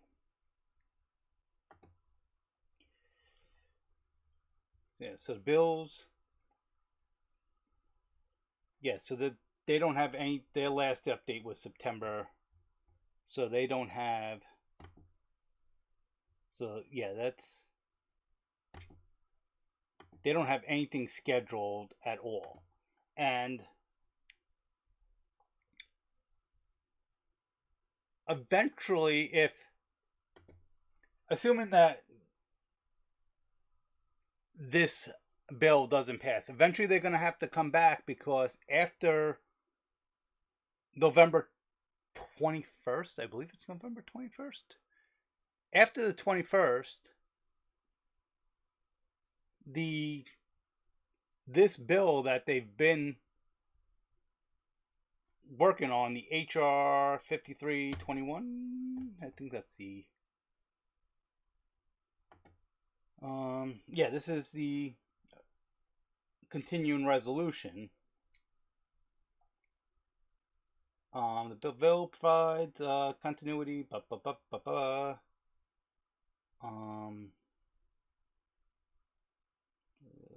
What's the text?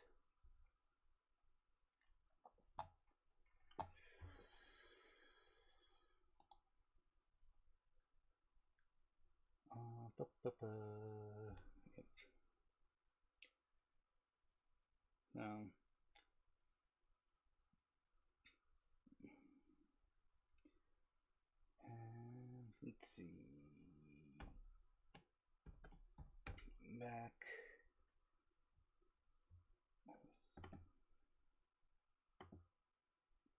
Let's see. Pay.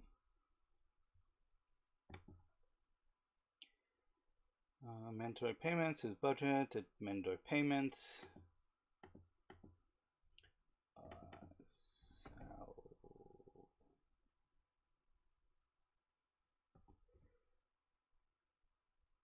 Yeah, so let's see. Amounts made available to justice, marshals,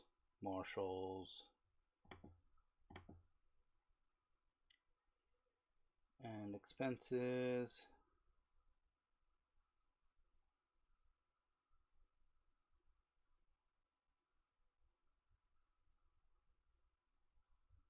Yeah, I'm not going to go through all this, but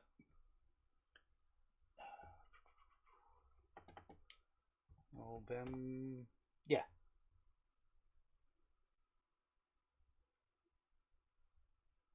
Yeah, so November 21st.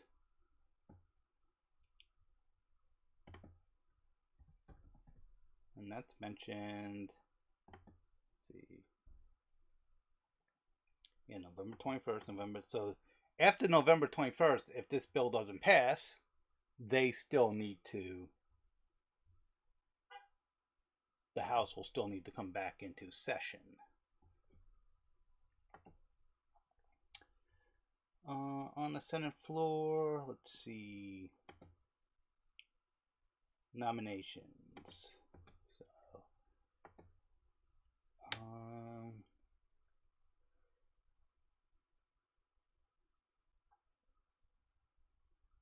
okay, so this is what they've done, not what they're going to do, because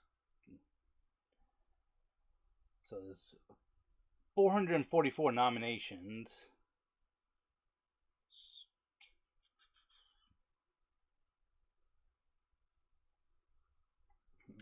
Department of State. So let's see. Let's see. If we reverse the order, these should be the oldest ones. And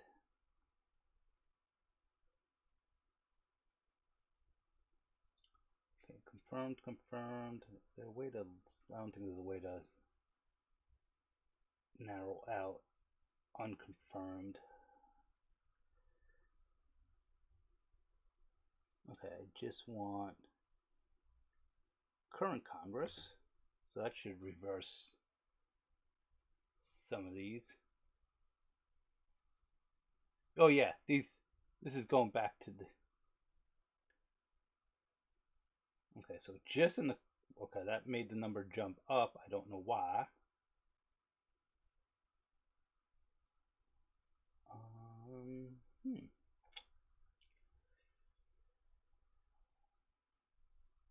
So nominations. I only want to show.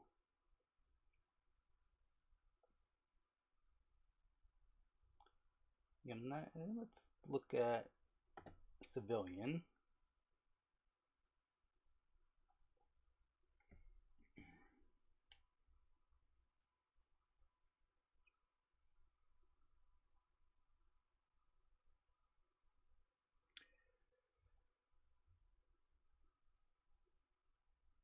There's no way to sort which ones are status of nomination. Okay, maybe that's what I need.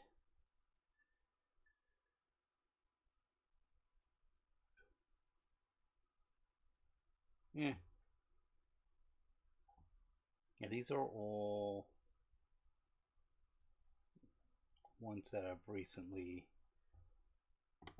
or have been.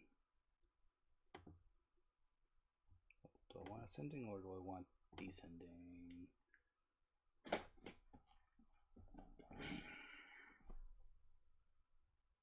If anyone has any questions, just go ahead, throw it into the chat. Okay. So it looks like the stream is good. I'm still getting warnings, I think.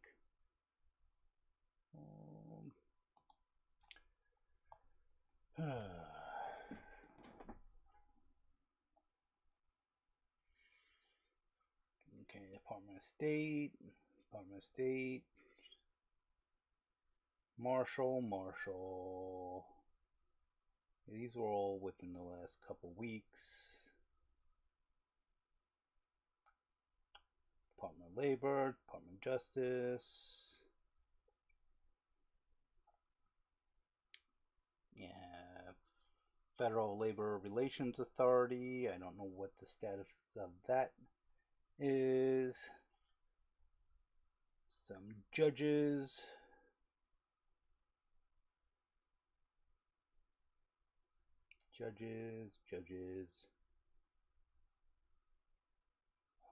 U.S. State Attorney.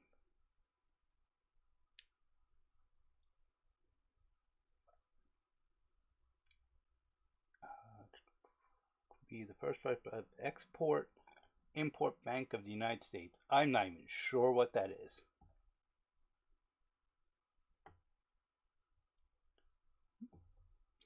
Let's see what we can find.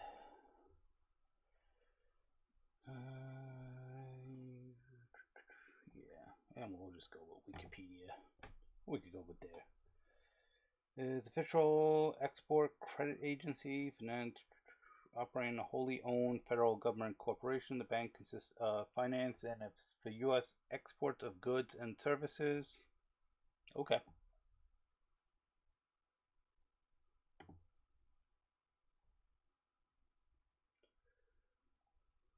Surface Transport Board? I'm assuming that's something similar to the NTSB. Farm Credit Administration.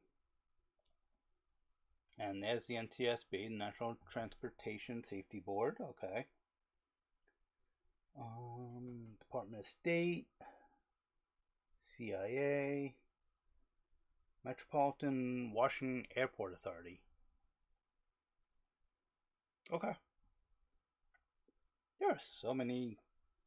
That's the other thing. There are so many agencies and departments, and there's agencies within agency, or excuse me, agencies within departments. Then there's directly reporting agencies, and there's quasi-independent agencies, then there's commissions.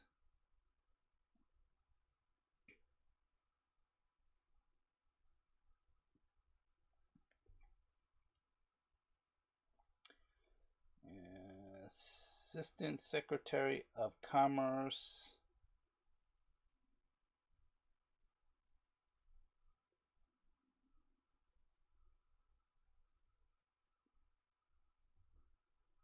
I want to say that's the person that's in charge of the census, but I can't recall.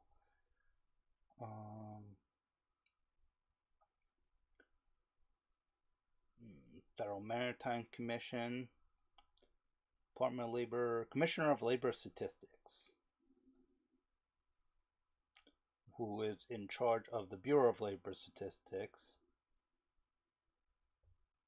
And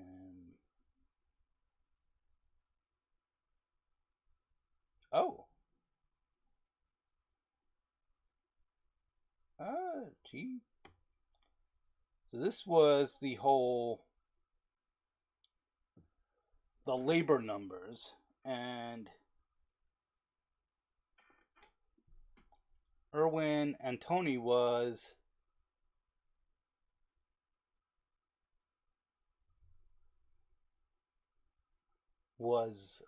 nominated to replace Erica L. McEnther. I hadn't heard that his was removed. Now let's see what Wikipedia says. But if you look at the date of that was on the 30th. So let's whitehouse.gov.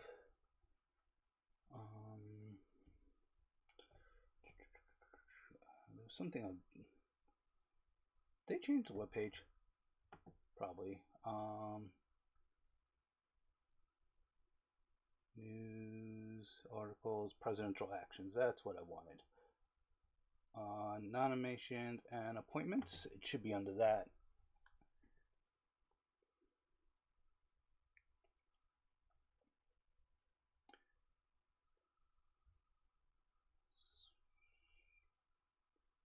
So this was a nomination sent on the 2nd.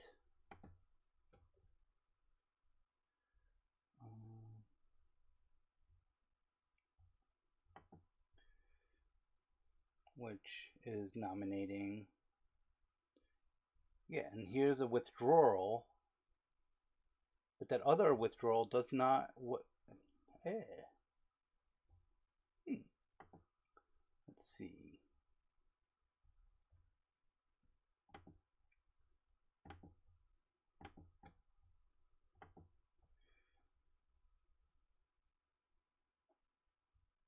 Okay, that's an appointment. Appointments. And a withdrawal. Appointments. I don't see any withdrawals. Interesting. So maybe it's under, let's see, presidential actions, all. Let's see if anything, what was sent on the 30th.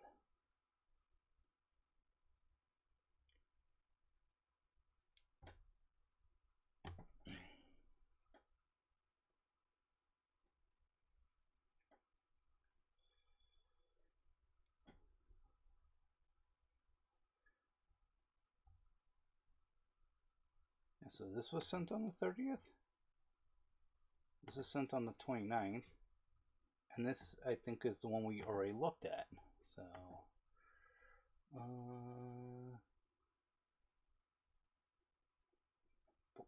where? Let's see. So yeah, that's a article.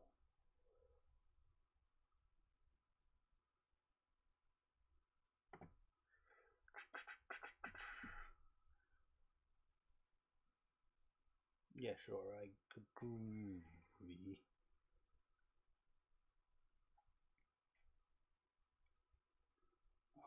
CNN article.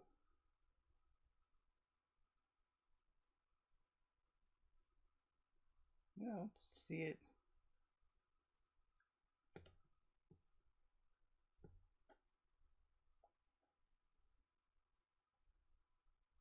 Yeah, I don't see it mentioned here.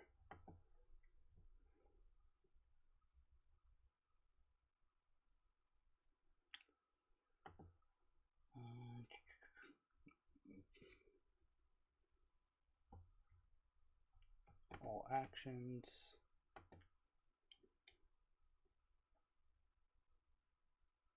Received message. Okay, so I think I'm dwelling on things too much. Timber nominations. Yeah, so this was the, yeah. Let's keep going. Judiciary, associate judge. Yes, and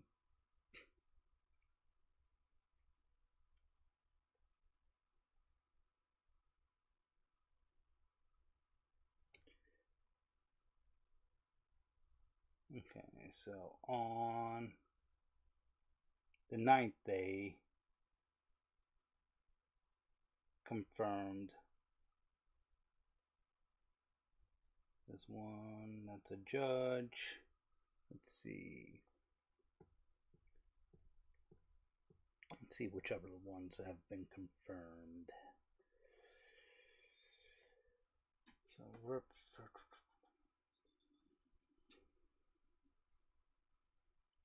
to committee. See more. Okay, let's just go with confirmed by the Senate.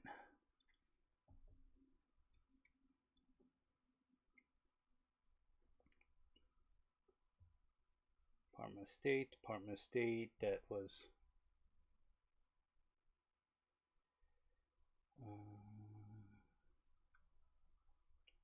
Federal Reserve.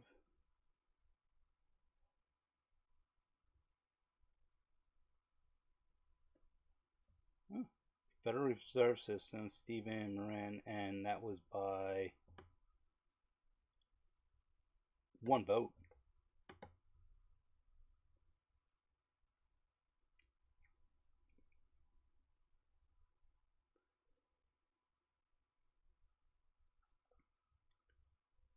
Federal Energy Regulatory Commission. Yeah, these. An ambassador to Thailand.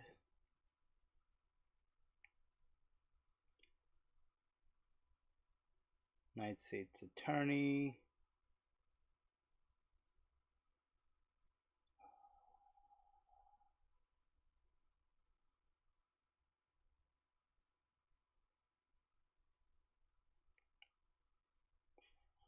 United States Attorney.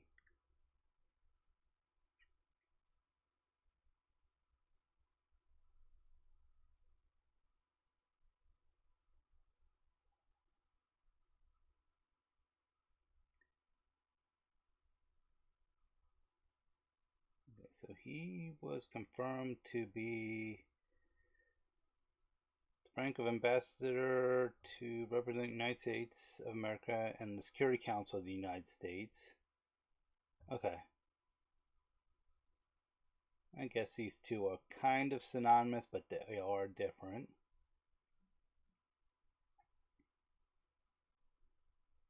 General Counsel.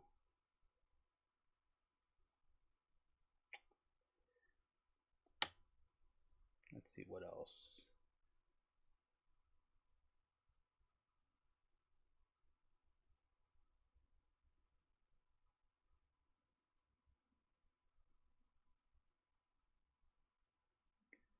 And we've been streaming for just over 2 hours.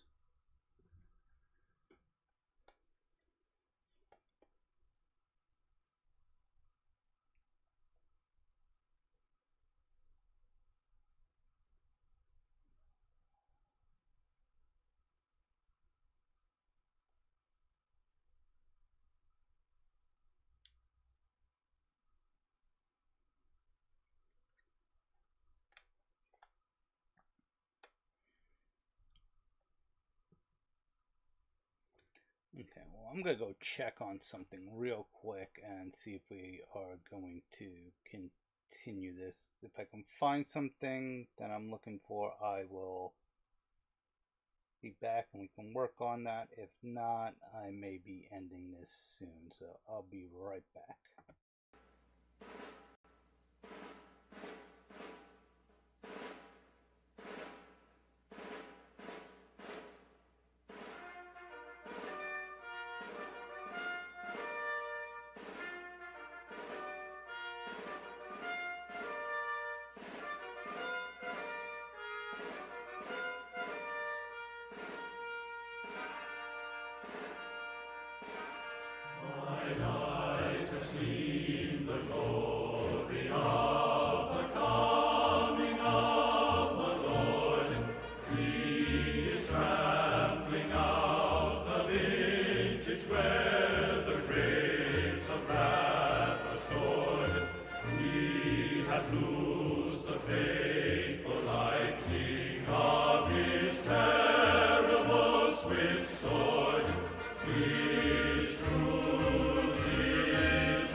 Okay, let's see.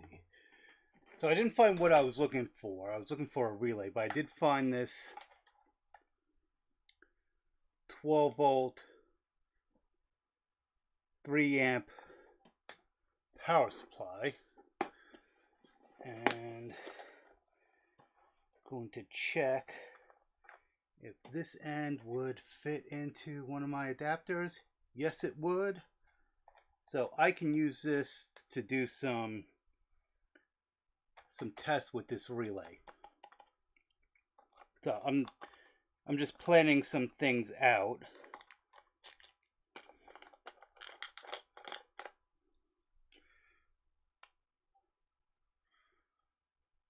And this is from when I miswired some cameras and I had to do a gender change on one of them.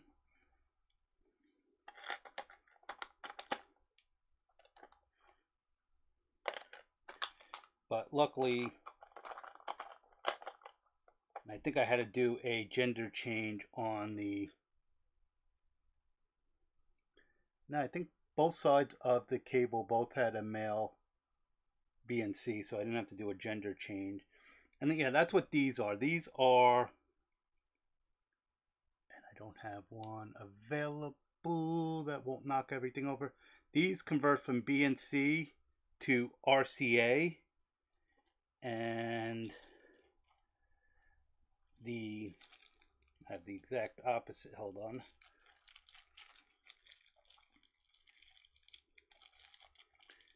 I have the exact opposite here. So let me just put my case away before I start spilling. So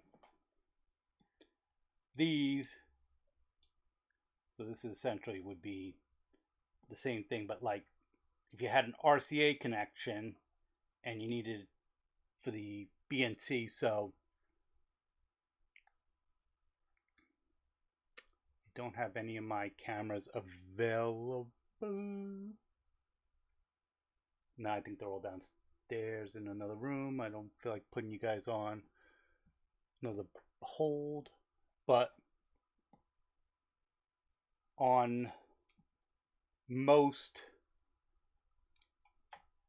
security cameras that are analog cameras, not IP cameras, the connection's going to be BNC. But if you, and then the same thing on the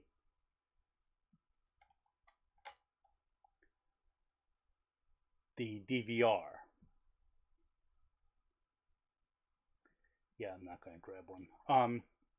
But if you want to, say, take your BNC connection and then connect it to, say, you're not running it to a DVR. You're going to run it to a TV or VCR or something like that that uses a BNC connection. You can do that. Or vice versa, if you have something that has a BNC connection and you want to, or has an RCA connection. So say you have a regular camcorder, a like 1990s camcorder. You got it at a garage sale and you want to hook that up as part of your security system. And it only has RCA out. You can use one of those connectors. Yeah, so what I can do now is I can take this connector. I don't like that it's labeled positive and negative because it should be the way, similar to the way this is it should be what is the outside and what's the inside. 90% of the time it's going to be negative over positive, so you have the negative as the outside, but that's not a given. And I ended up frying not actually frying, because I'm still using it, a Linksys router, because the power supply went bad. I grabbed a power supply. I didn't check to see the polarity. That was the word I was looking for. And that one was actually positive over negative, where the Linksys needed negative over positive. So let's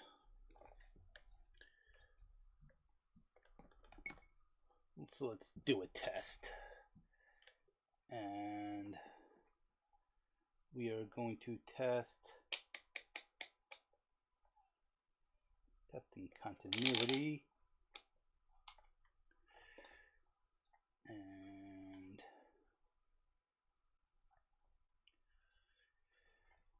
let's see.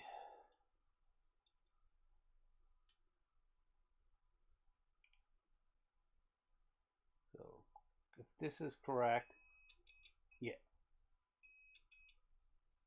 So it's assuming the outside is negative. And let's see, can I get this without shorting it? Not like it's would cause any major issues, except for I just wouldn't get a proper reading. So let's see. This is shortened to both sides because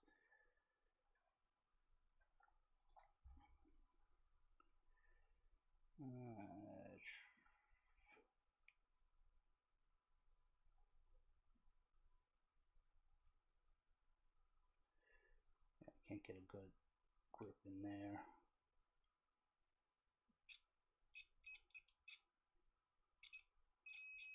Yeah, so that is positive, that's negative, so that's outside, that's inside, that's outside. Okay.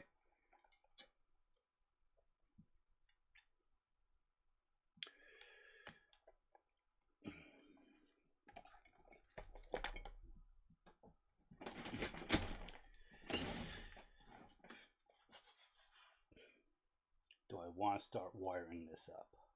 So now that would, if I was to wire this directly there, that would just cause a short. So I'd still need to connect it to something else. Something that would be 12 volts.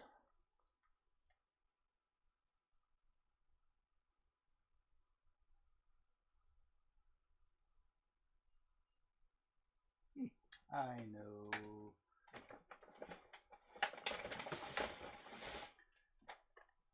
I blew out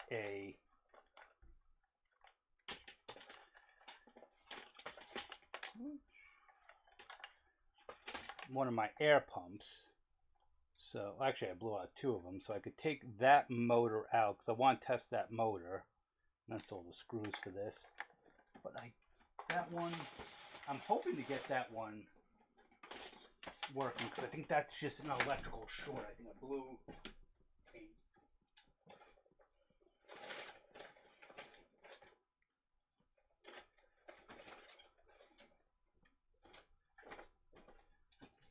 that one. I blew a resistor on, and this one, let's see. This one's air compressor, 12 volts.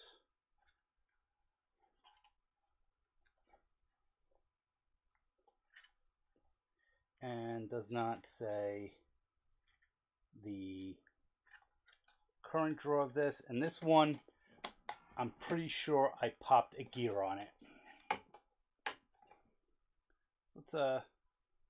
Let's clear off some of this right now.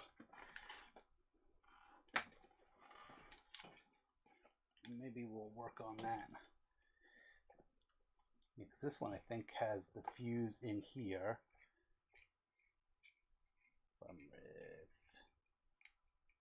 No fuse. Why would something? I think I got this off Alibaba or AliExpress. I think I've only ever bought one thing off of Alibaba directly, and that was a very specialty part I couldn't find anyplace else. that one was, what was that? I think it was for a large format printer. It was some type of relay. The guy who said he was going to replace it backed out at the last minute because of, what was the reason he backed out? I can't remember. Oh, he was an authorized repair, he was an authorized repair shop for them, but it wasn't an authorized part, so he risked losing his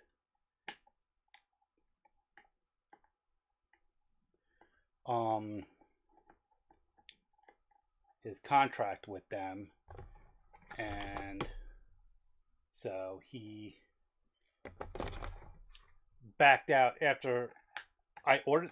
The part wasn't expensive, or relatively wasn't expensive, but I think he was trying to get on our good graces to get a repair contract. And okay, let's raise this up a little bit. You don't need to see my dirty floors.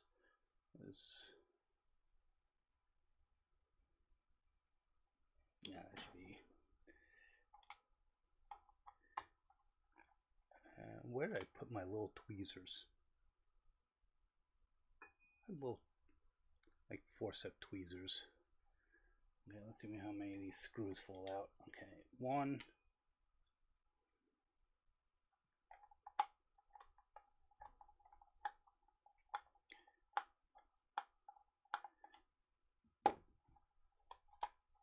That one's still not coming out.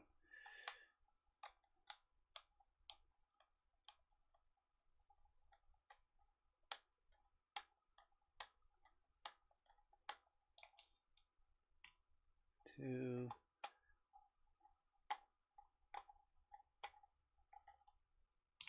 3.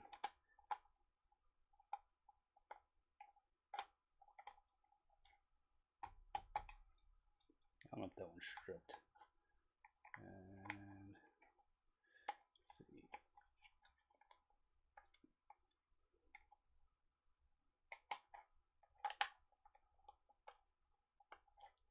I guess maybe I do have to get that one out. I was hoping that case wasn't split that way.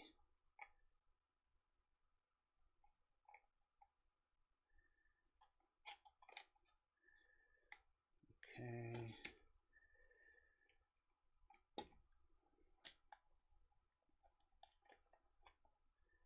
Oh. Yeah, this is a real simple circuit. And I did exactly what I didn't want to do, which was drop one of the screws on the floor. Luckily, this screwdriver has picked up enough magnetism. Okay, so last time I tried running this, that gear doesn't feel stripped, but it doesn't. No, it doesn't. This is all this container to hold this, and I can't even.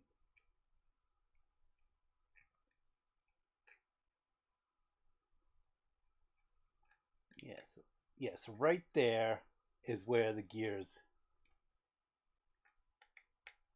are stripped.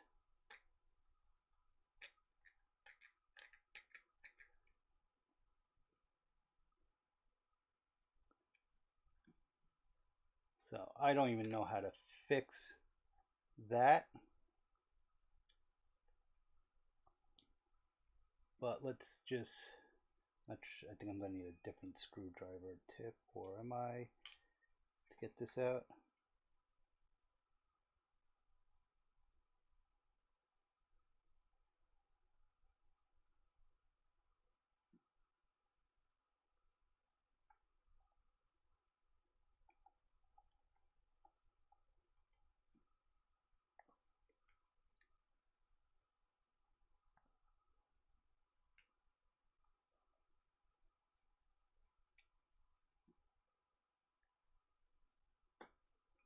this is all going to fall as soon as I lose tension on the screw.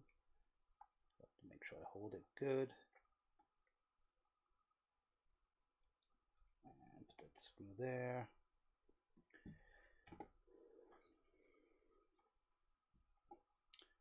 Yeah, so this is an interesting mechanism. I was hoping to, even though I have an air gauge someplace else, I was hoping to keep the air gauge and possibly this off. But if I unscrew it from there, that might work. But yeah, now this, I don't know if you can tell, right where, it's right by here. There's just the gears, this plastic gear. If this was a metal gear, it would be fine. This plastic gear is just eaten at just the wrong spot, and I can't. You can barely see it. It's almost melted. Yeah, so it's almost melted. So this is gonna go someplace with. Okay, what I'm going to do is try to figure out how this went back in here. Yeah, I'm stumped right now. Or okay, so this, can't remember how the gauge stuck out of this thing.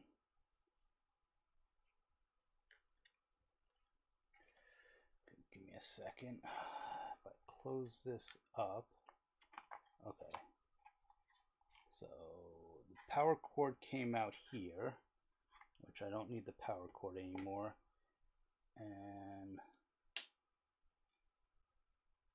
something just fell on the floor. And the gauge came out like that. Did it sit in there?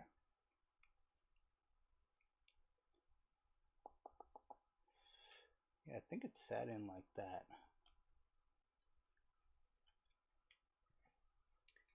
And then top closed in.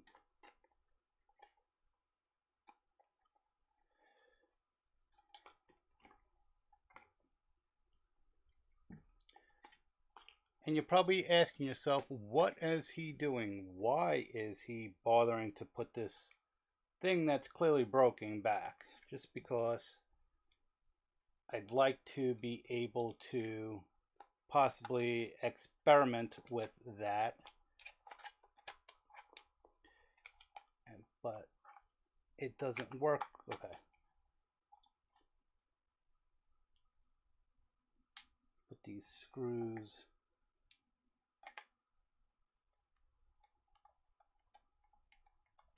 back in.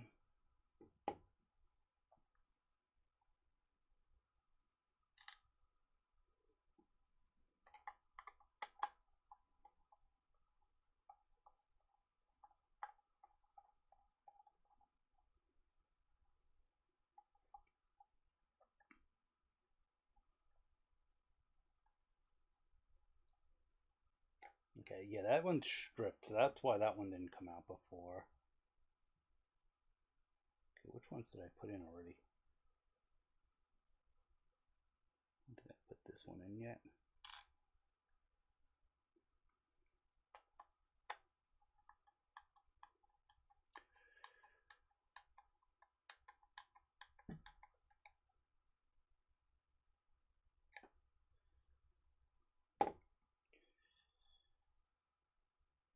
That screw and that screw were,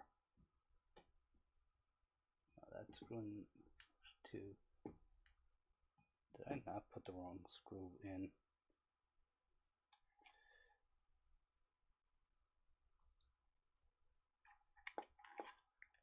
I'm gonna say that's enough screws for that one. Put that aside. And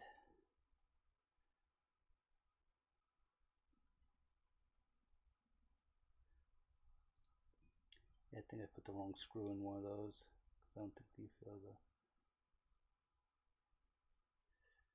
Let's see. Yeah, I just want to put those screws back in just in case I need to remount this. It's always good to have. Yeah, that's the wrong screw. So I put the wrong screw back in there. I'm pretty sure that that is the correct screw, and the magnet on this motor is making that more difficult.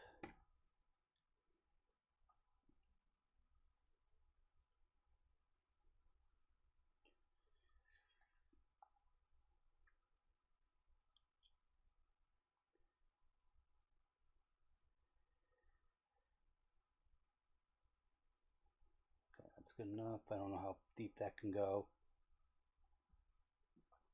And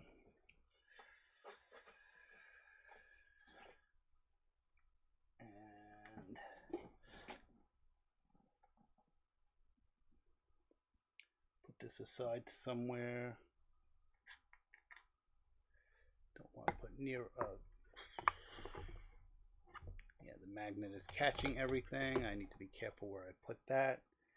Don't need the screwdriver for right now, but I would want the multimeter.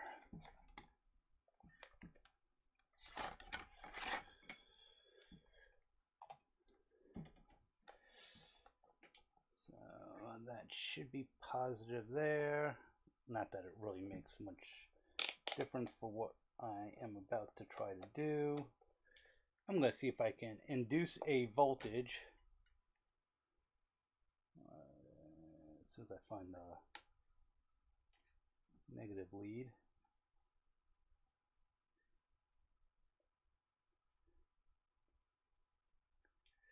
Okay, let me.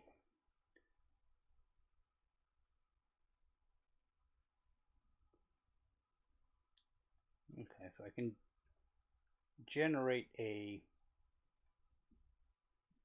about a quarter volt, which if I really tried, I can probably light up one of these LEDs. But that is not what I was originally planning for this. So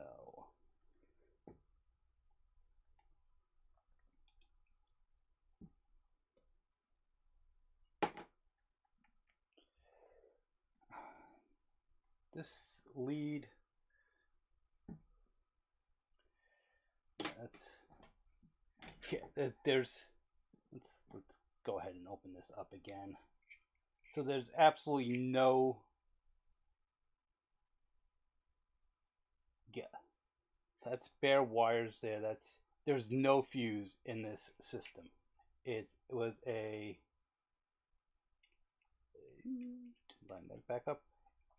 It was a, it's literally a direct drive. There's no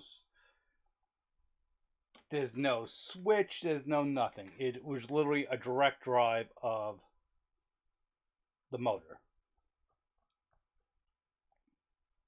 which just baffling me that the other air compressor, which was a pretty decent air compressor until I blew it out, actually had a bunch of circuitry in it and has metal gears, has a slot, and had a, which isn't really, has a fan, and it does have gears, and this, as I'm dropping everything, so this was a lot better, but this is gonna take some time to diagnose. And this one also, I accidentally stepped on and broke the whole connection. I have the pieces over here of what's left of that connection. But this actually, This had a fuse. The fuse was good. So I test something else on there, blue, but I could never diagnose what it was.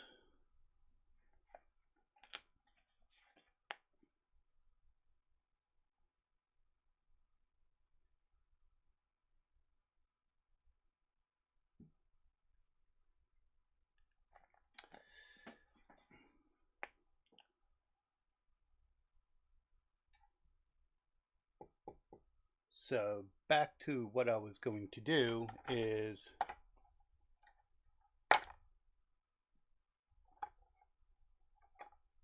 use that relay to play around getting this motor to turn on and off.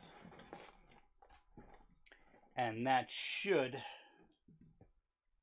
give something to do during the next live stream. That's the problem with motors. Motors are not easy to diagnose on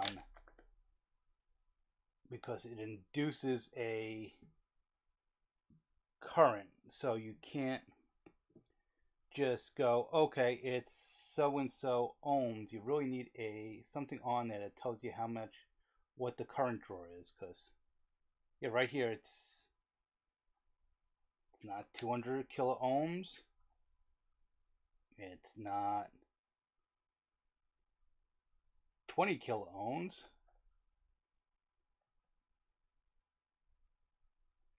It's 2 ohms.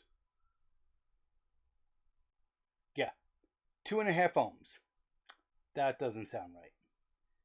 And yeah, you give it, it's going to give, you start moving it. Well, I'm inducing a current, or I'm inducing a voltage, which is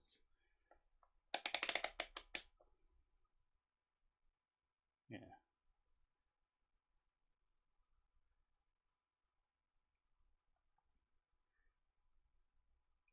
So I'm just going around in circles at this point. And no one has anything to say.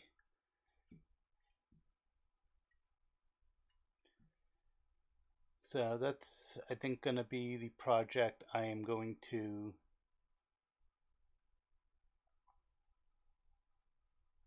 take a... Does it have to be 5 volts? That's the thing, is...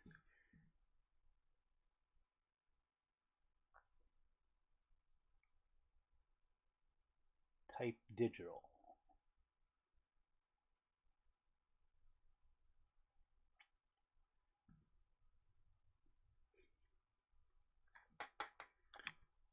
Yeah, because if I can hook up this side to the 12 volt 3 amps, which would be 36 watts, get this to just spin without any load on it, and then find some gears to play around with it.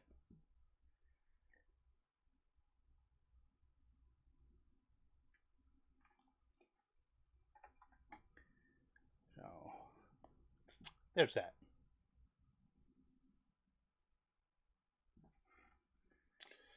Okay, looks like we have... Oh, that's why nothing... Did I really do that? Hold on. That's why I can't see anything. That's why everything looks ultra zoomed out.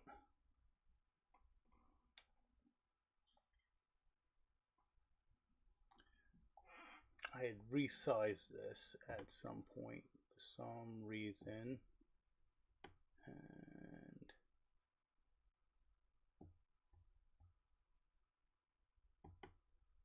much better.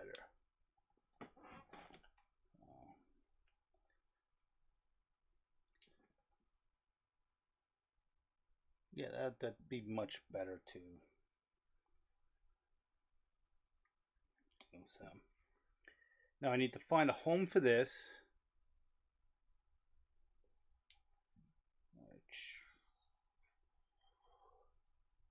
Without breaking this lead, which I just fixed. Yeah, that I think I have that scheduled for a couple weeks. That video is going to come out.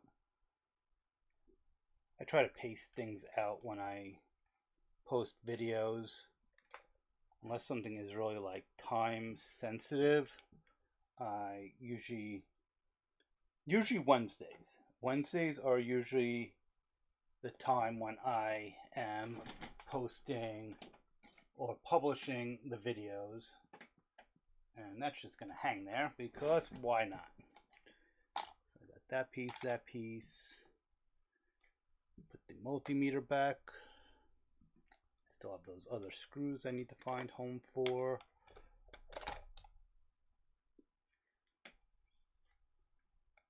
Don't need this anymore. I will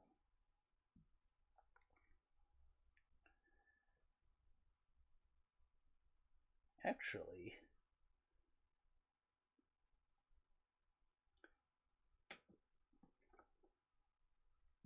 got 12 volts from this before.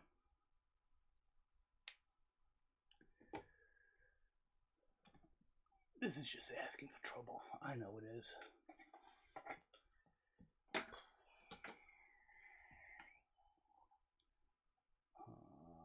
I don't know what side is positive, but I don't think it matters. So we'll hook up that to there.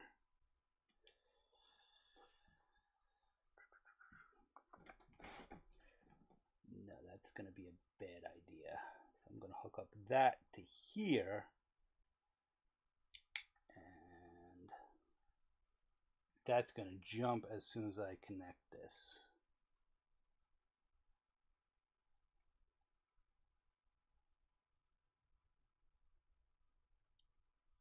Let's see, this should jump the motor.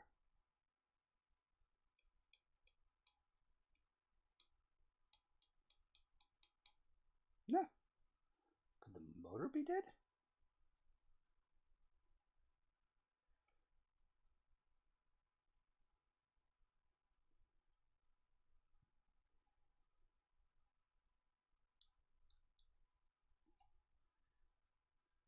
Guess I am grabbing the multimeter.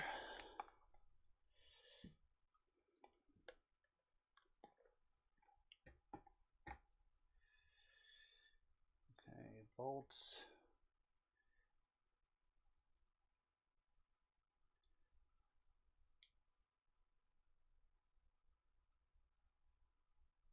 Okay, I'm getting about 10 volts right now.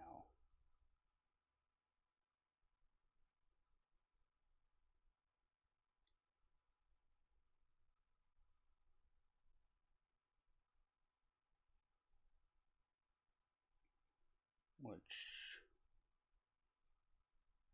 now let's make things a little bit. So this should be able to do 20 amps. Where's amps?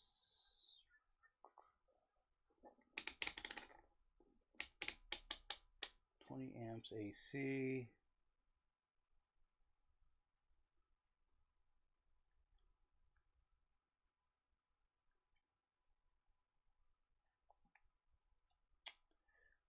And that's not even on the screen because I'm afraid to.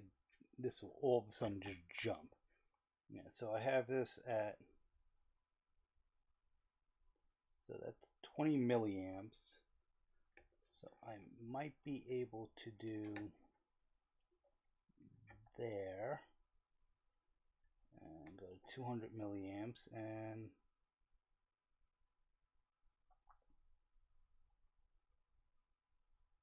yeah, it's about 15 milliamps is what it's drawing, but that might be the maximum that this battery pair can muster.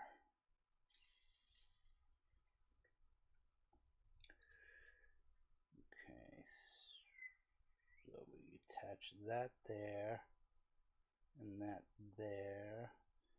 And let's see what, if I can figure out what the voltage drop is.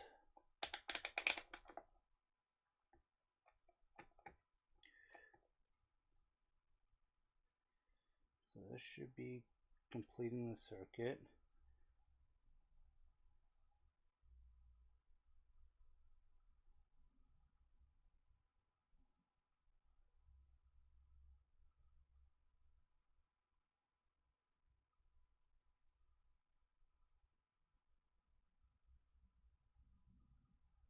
Yes, I think these batteries are just so dead it just drained it.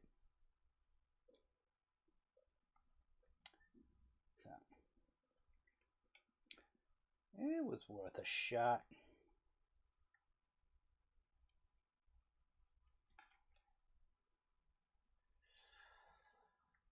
So, let me see.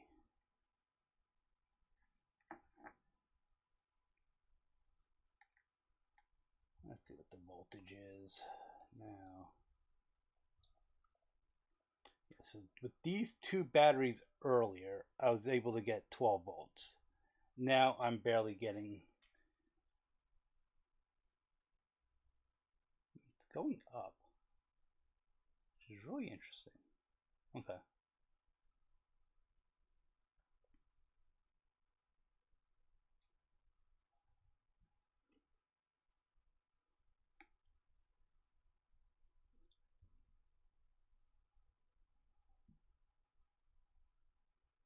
I'm not getting any heat.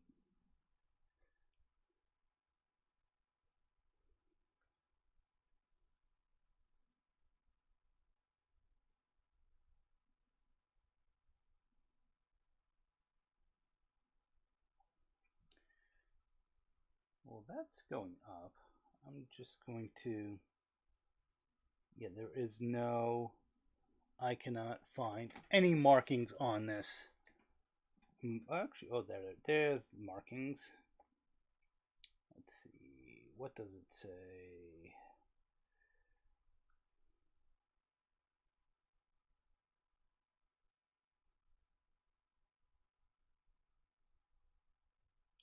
It's 12 volts, and I'm going to try to see.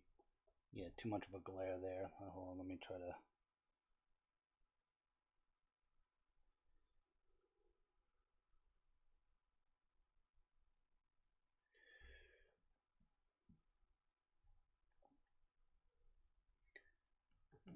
So let's see if I'm just gonna type in what I see here. So this is YYS. So let's see. Actually, let's try RS. What is it? 380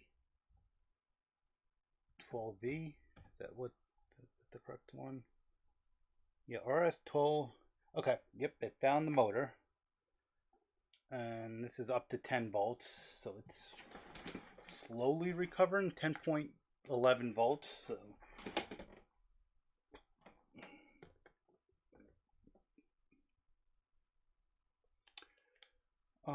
the own brand of RS competitive prices, no. Won't check Amazon. Let's see.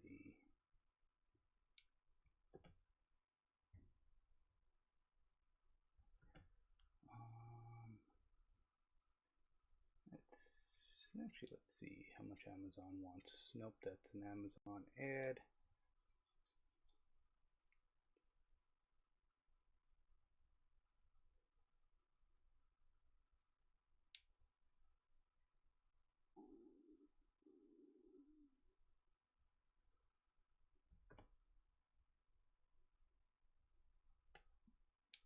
Okay, so this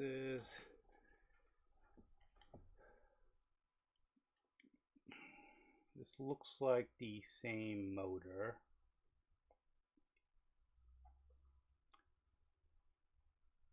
Two diameter, 12 teeth, 12 volt, 15,000 RPM.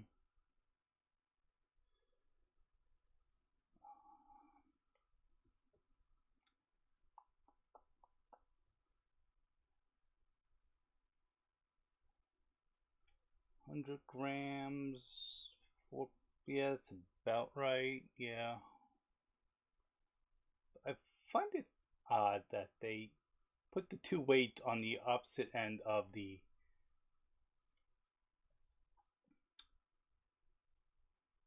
product description, diameter. Let's see.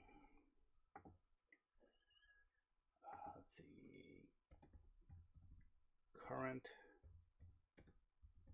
draw.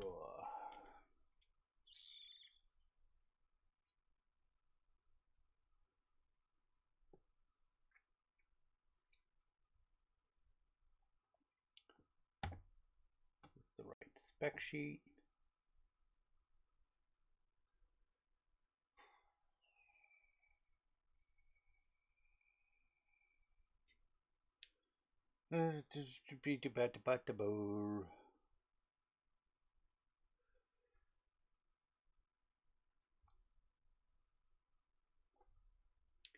Data is typical specific. Okay, so download. Maybe. Okay. Some of this is not in English.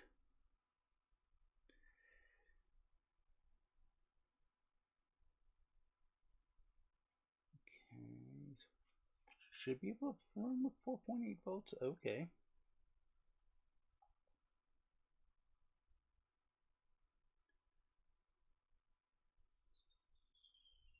Current. Okay, so it looks like the maximum current would be 2.8. So that my 300 milliamp, what, 3000 milliamp? Let me double check, make sure that's not 300 milliamp. That would be tiny. I believe this is, give me a second.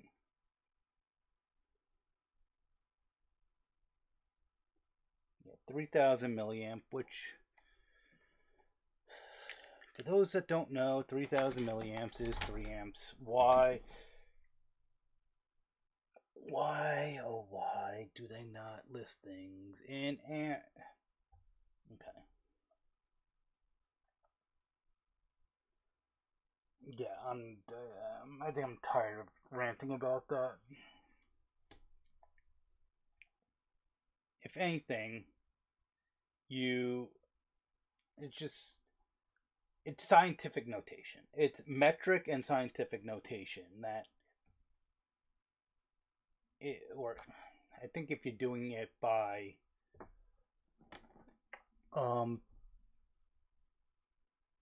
powers of 1,000 or to the third powers, it's engineering note.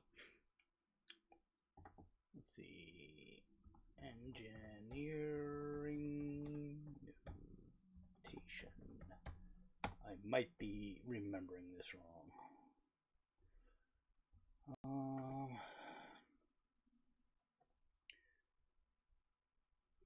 The version of scientific in which the exponent of 10 is always divisible by 3. Yes. And then if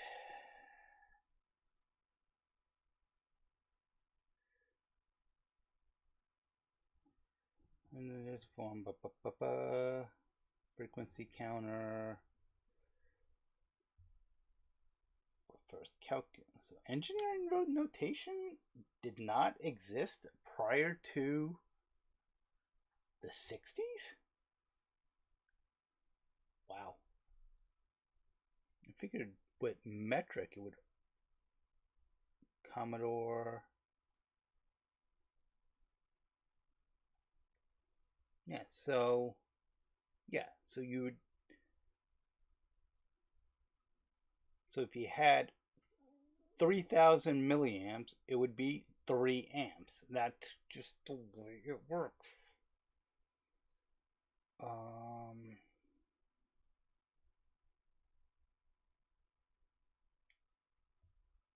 Yeah, I may need to find my little book with my notes. Because in here you have, like on a ruler, you would have centimeters and with regular metric, you have centimeters and decimeter,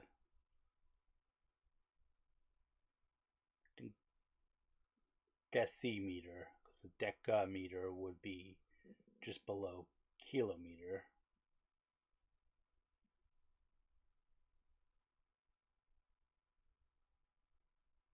And I don't know what 10 to the second is. Yeah, because deca should be 10 to the minus 2, or minus 1.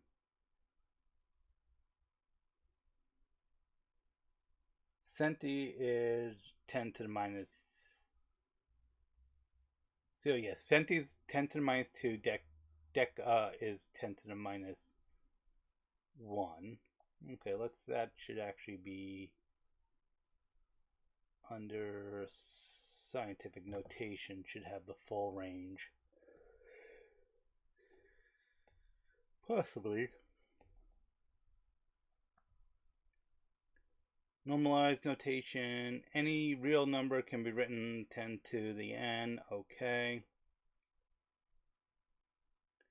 Engineering notation is actually noted there. E notation calculators, oh yeah, I've dealt with that, yeah, with computers and calculators and stuff like that. Significant figures, estimated final digit, use of spaces, decimal and scientific.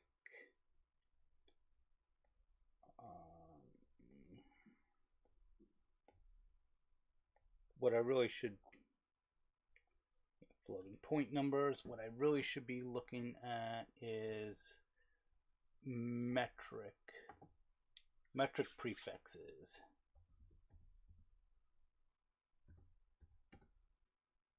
Metric prefix.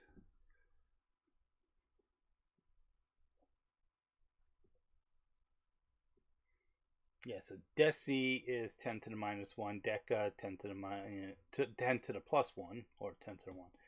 Centi, hecto, that's the one I couldn't think of, because it's almost never used. If it wasn't for rulers, centi probably, because you wouldn't have like centigrams or decigrams. You have milligrams, grams, kilograms. I don't even know if you have. So yeah, so you have 1, 2, 3. But so then there's something between milli and micro, and I don't know what it is. And what is this? Adoption. That's interesting. So up until kilo was, so 1795 up until kilo was adopted, and then it wasn't, giga wasn't, which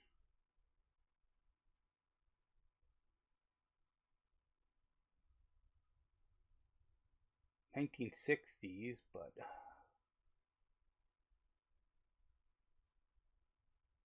I thought gigaton was used in nuclear weapons prior to the 60s, but it may have been an unofficial. And then the common ones that we know, so we have kilo, which all these numbers are for standard, it does the standard system of units, but not for computers. At least not for memory allocation. I don't know. I believe. Ooh, that just moved where I didn't want to move.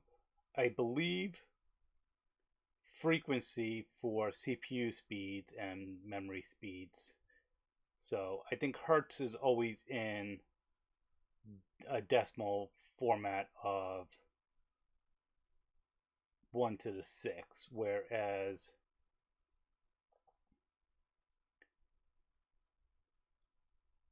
kilo is 2 to the 10th. Mega is 2 to the 13th. not doing decimal math right now. But yeah, so then you have Tera, which is common for hard drives now. So people know that. Peta, I've heard it being used. Exa, these, well, up to Yota is familiar. Rona and Quata are not familiar at all to me. That's not looking familiar. Micro, Nano, Pico. That one is not looking familiar, but I generally don't do anything that is that small. So beyond Pico, so like Pico being like the Raspberry Pi Pico is basically, I think, was a play on the Arduino Nano. It's like, oh, you have an Arduino Nano, we're going to be even smaller. We're going to be a Pico, which is the same thing with the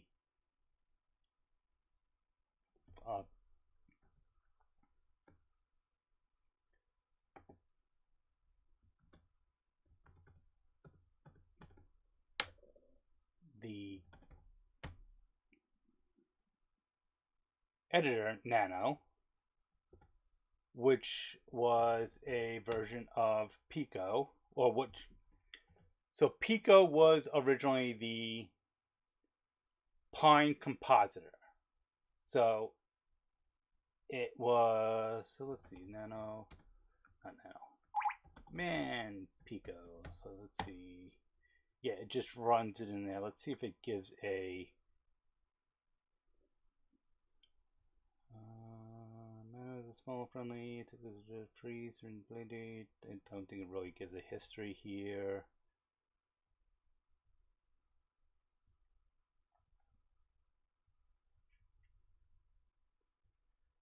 Yeah, so Pine was Pico was part of Pine, which was a email client.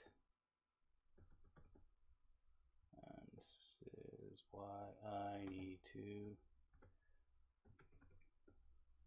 have, so let's see, Pico, why won't it let me click on Pico? You would think Pico would be a common one. Let's see. I really need to make dinner. Pico text editor. Okay. Yeah, Pine Composer, a text editor for Unix and Unix-like systems. It was integrated into Pine, and it really wasn't, well, it was integrated into Alpine, and that's where Nano came in because of early licensing issues. Basic commands, derivatives, a clone of Pico called Nano, which is part of the GNU project, was developed because Pico's early license had unclear redistribution terms. Newer versions of Pico as part of Alpine are released under the Apache. Okay. Pine still. Initial release 89. Let's see. When did Nano come out? Command, it emulates the Pico text editor as part of Pine. Unlike Pico, Nano is licensed under the GNU GPL.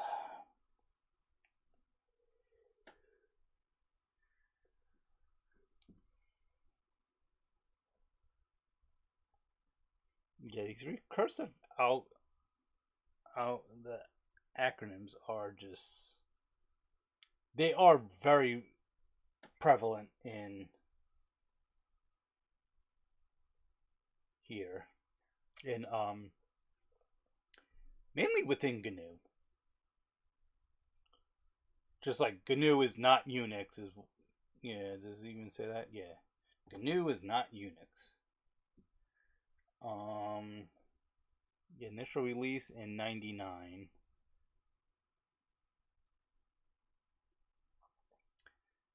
Stable release 8.6. Which version do I have? Because I was just running it 8.4. So whatever Debian is using, I'm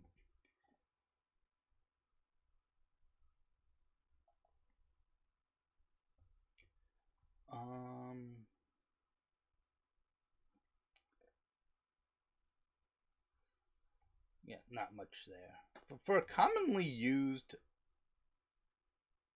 browser, not browser, text editor, on pretty small Wikipedia page. So now back to Pine. Let's see. Okay, Pine came out in '92, but Pico came out before it. If it's the Pine compositor, how did it come out before Pine?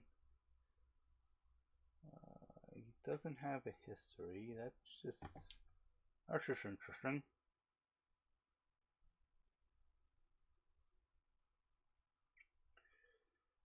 First written in '89. Okay. And was announced to the public in '92. Okay. That kinda makes sense. Yeah, license was freeware. That was what caused some of the issues.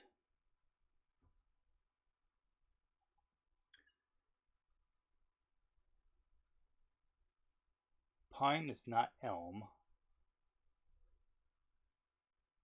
I think I've used Elm years ago.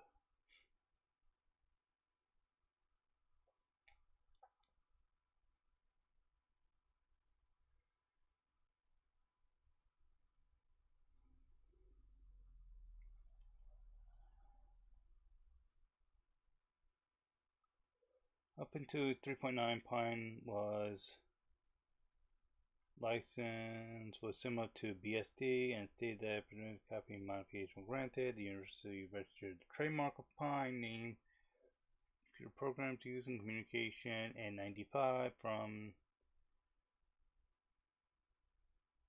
the holder copy of the user changed license so that even if the source code was still available, they did not allow modification. That is interesting. That they actually reversed it. A lot of places just go, okay, well, yeah, everyone's using it, the source is out there, I'll just change it to a GPL. So they made it more restrictive. Okay.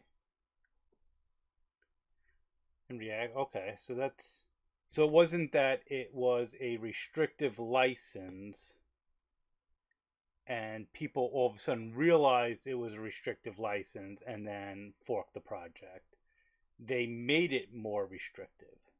So then they probably forked it off of 3.91. Yeah. Reaction developers forked version 3.91 under the name Mainma and avoided trademark issues. Adopted GNU mandate. Okay. Pico clone Nano was also written due to change in license terms of Pine, as explained by Nano author. And then criticizing the license. Okay. So pretty much the University of Washington pretty much killed the project. Not that I know if Alpine still exists. 2005. Let's see, do they have a version history? No, so I don't know when, let's see,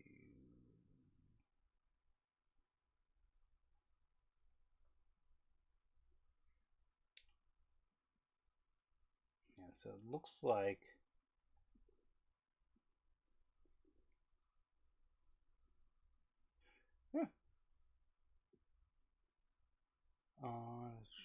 announced that they had stopped development of Pine, with Pine, although Pine continued to be supported. It was placed in a new family of email tools called Pine.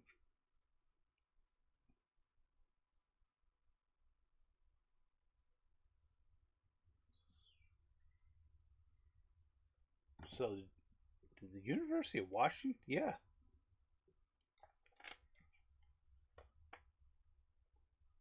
Okay, so the University of Washington released Alpine.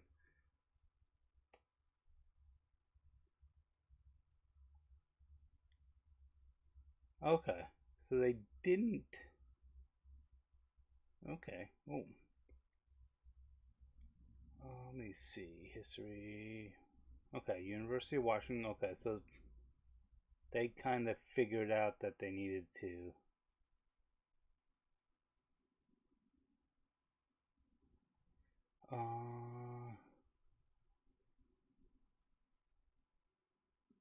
So re-Alpine. Okay.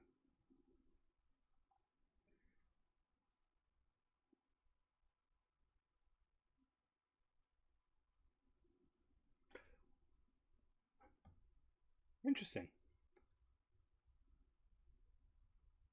Term license programmed. Interesting.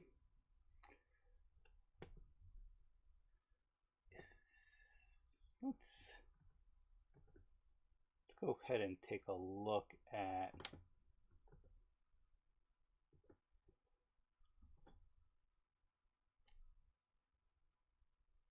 crap. You're not seeing. I hate this. I have to reinitialize. This is why I need a.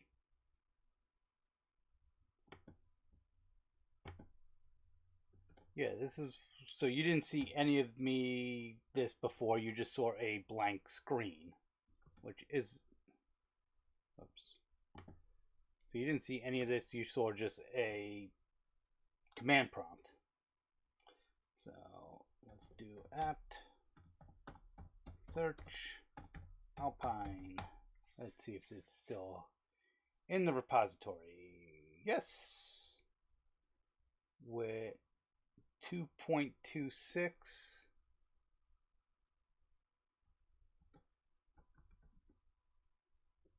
And 2.26. Yep, so the newest version.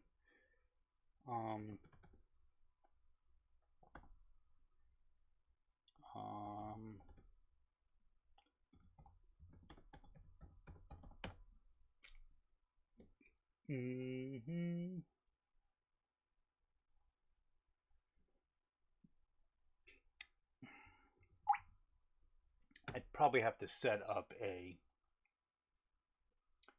email server just to even play around with this on a stream without. Oh, Pico is not a real package.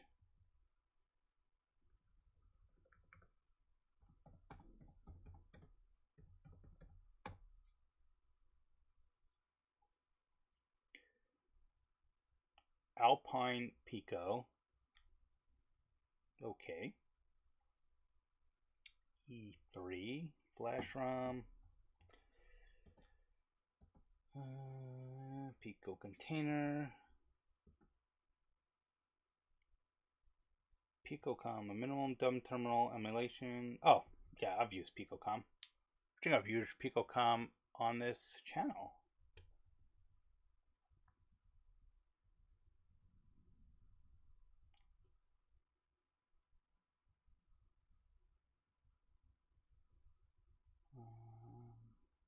What was I looking for? I wanted to see if they had any Pico tool. Yep, this is and I haven't installed. Okay. Pico ASM assemble file for it used for. Yeah, I need to look for the Pico assembly language. So let's do a search for RP 2030. I'll do the 2350. No.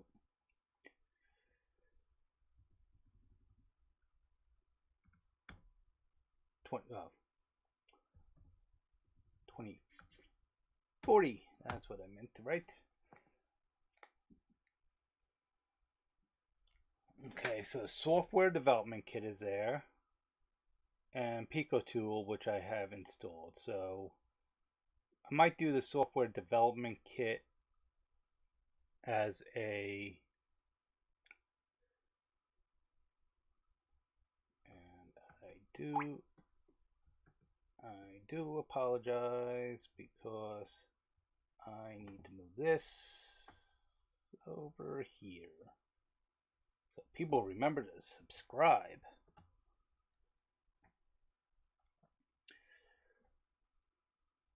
So then for RP 2350, is there a different software development kit? No, because it only finds Pico tool. So apt show Pico software development kit dash so yeah.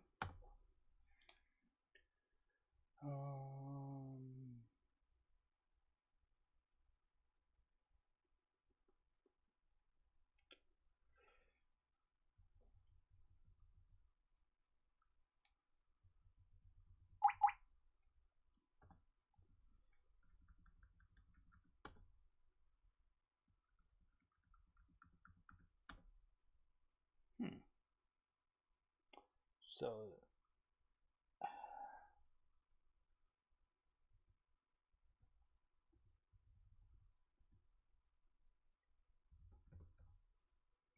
yeah, this was Pico software development kit.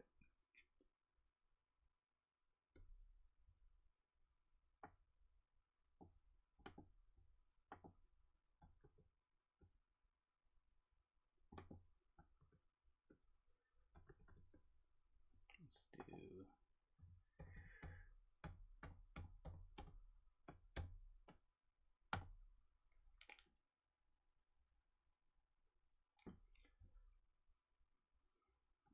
version it's up to.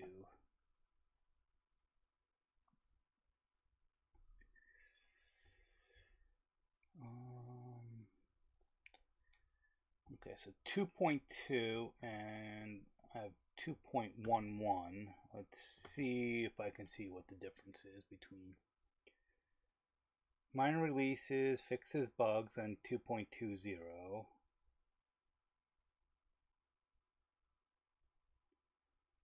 Encrypted binaries, note this feature is blah blah blah, Wi-Fi firmware, partition support,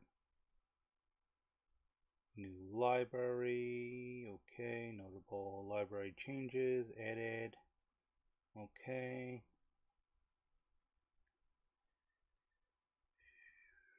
I don't see anything. Fixed an implementation of 2350, okay.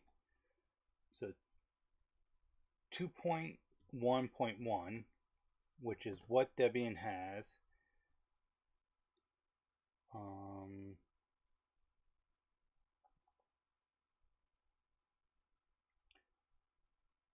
200 meg. Interesting. I did not know that the 2040 could run at 200 megahertz.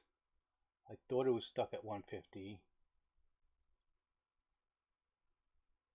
Needs to use at least 1 1/8 volt, 1.15.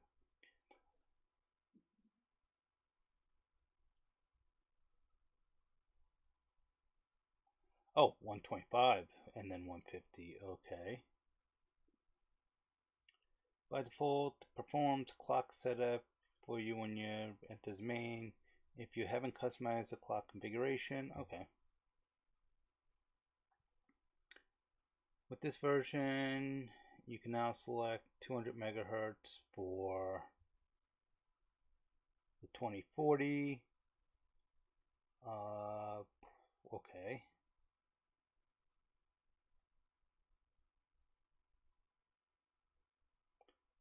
So is 200 the speed of the 2350 also?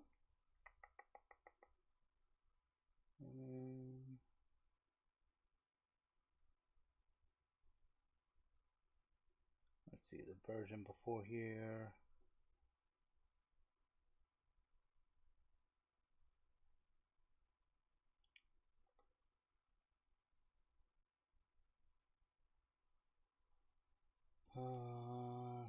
Clocks.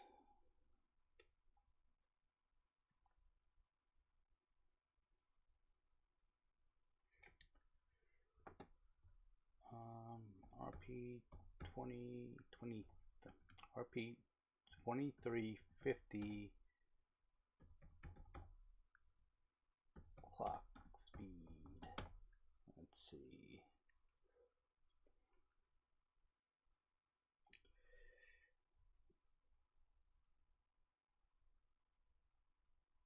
Okay, it's saying 150 here. And this is the data sheet. I'm assuming this is going to be the most updated data sheet.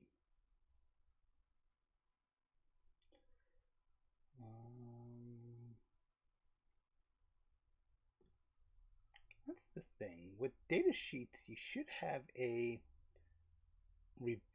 version. Okay, so you have a date. So 2025, that's vague. So build date of, okay. So just over 2 months. Okay.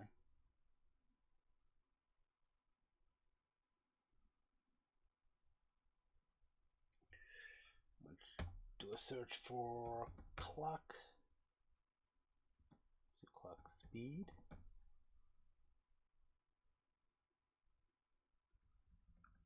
Okay, we'll just do clock. Baud rate and clock return. Top level gates. No, not exactly. Clock sources, clock generators. Use an external low power clock. Clock dividers. Clock synchronization. Clock generators.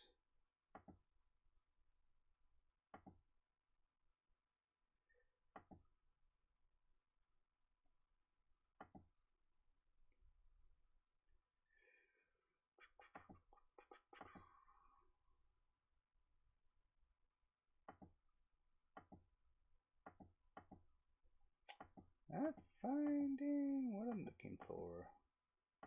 But in 1,380 pages. I don't know if I will. With 1,000. Let's try max clock.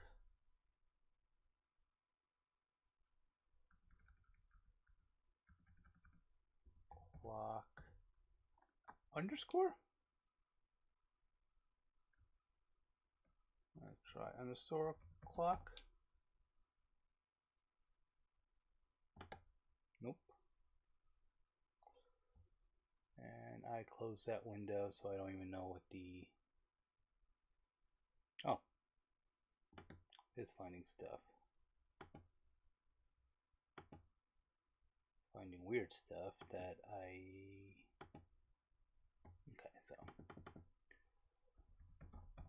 do clock speed and just let that run its course.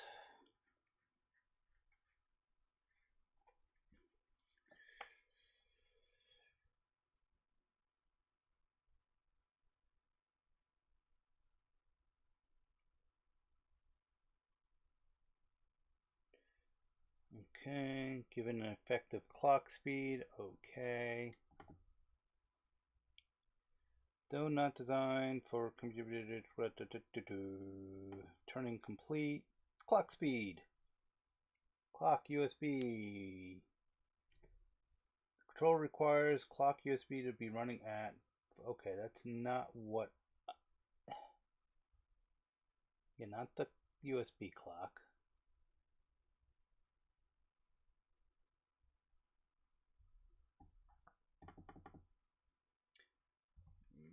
Max clock.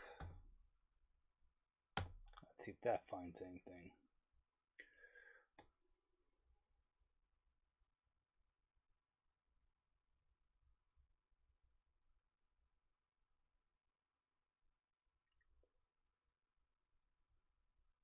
No, it doesn't look like that's finding anything.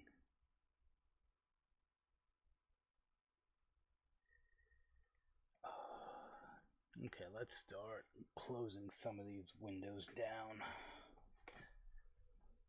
Don't need that. Don't need that. Yeah, I was on data sheet for the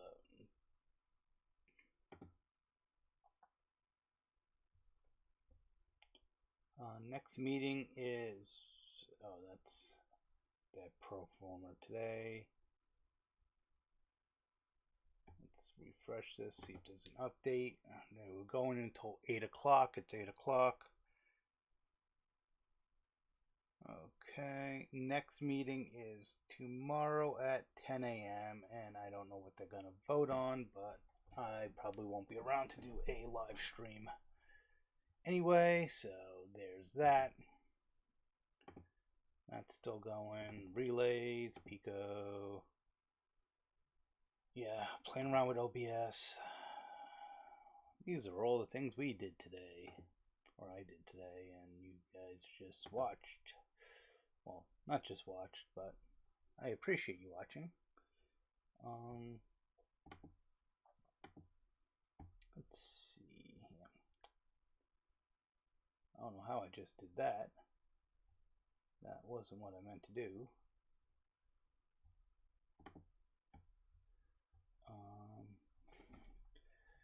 Max clock speed of RP 2350. Go.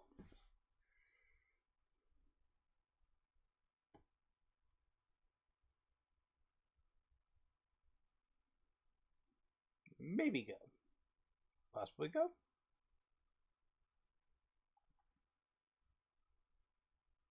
There you go.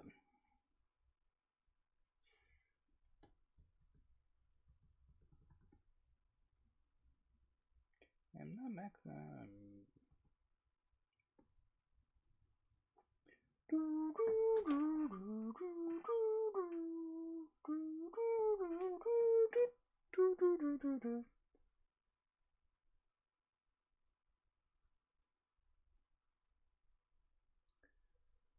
And I'm gonna end this in a few moments.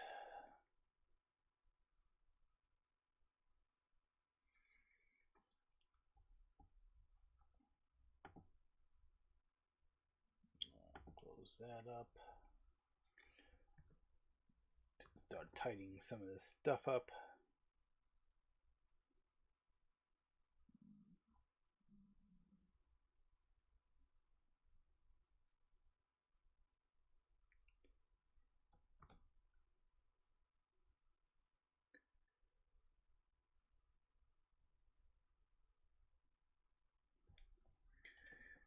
Okay, I don't think I'm doing anything else on the desk. So I'll let me turn this light off.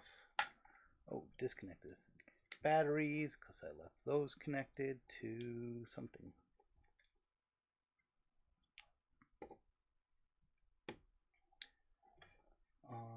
Okay, so official. Some users have reported stable operation up to 200, but it's not guaranteed. Okay.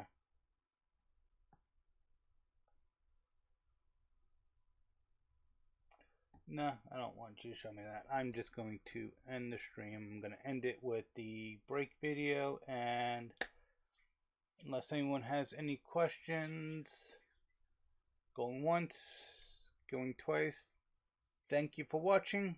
You have a great day.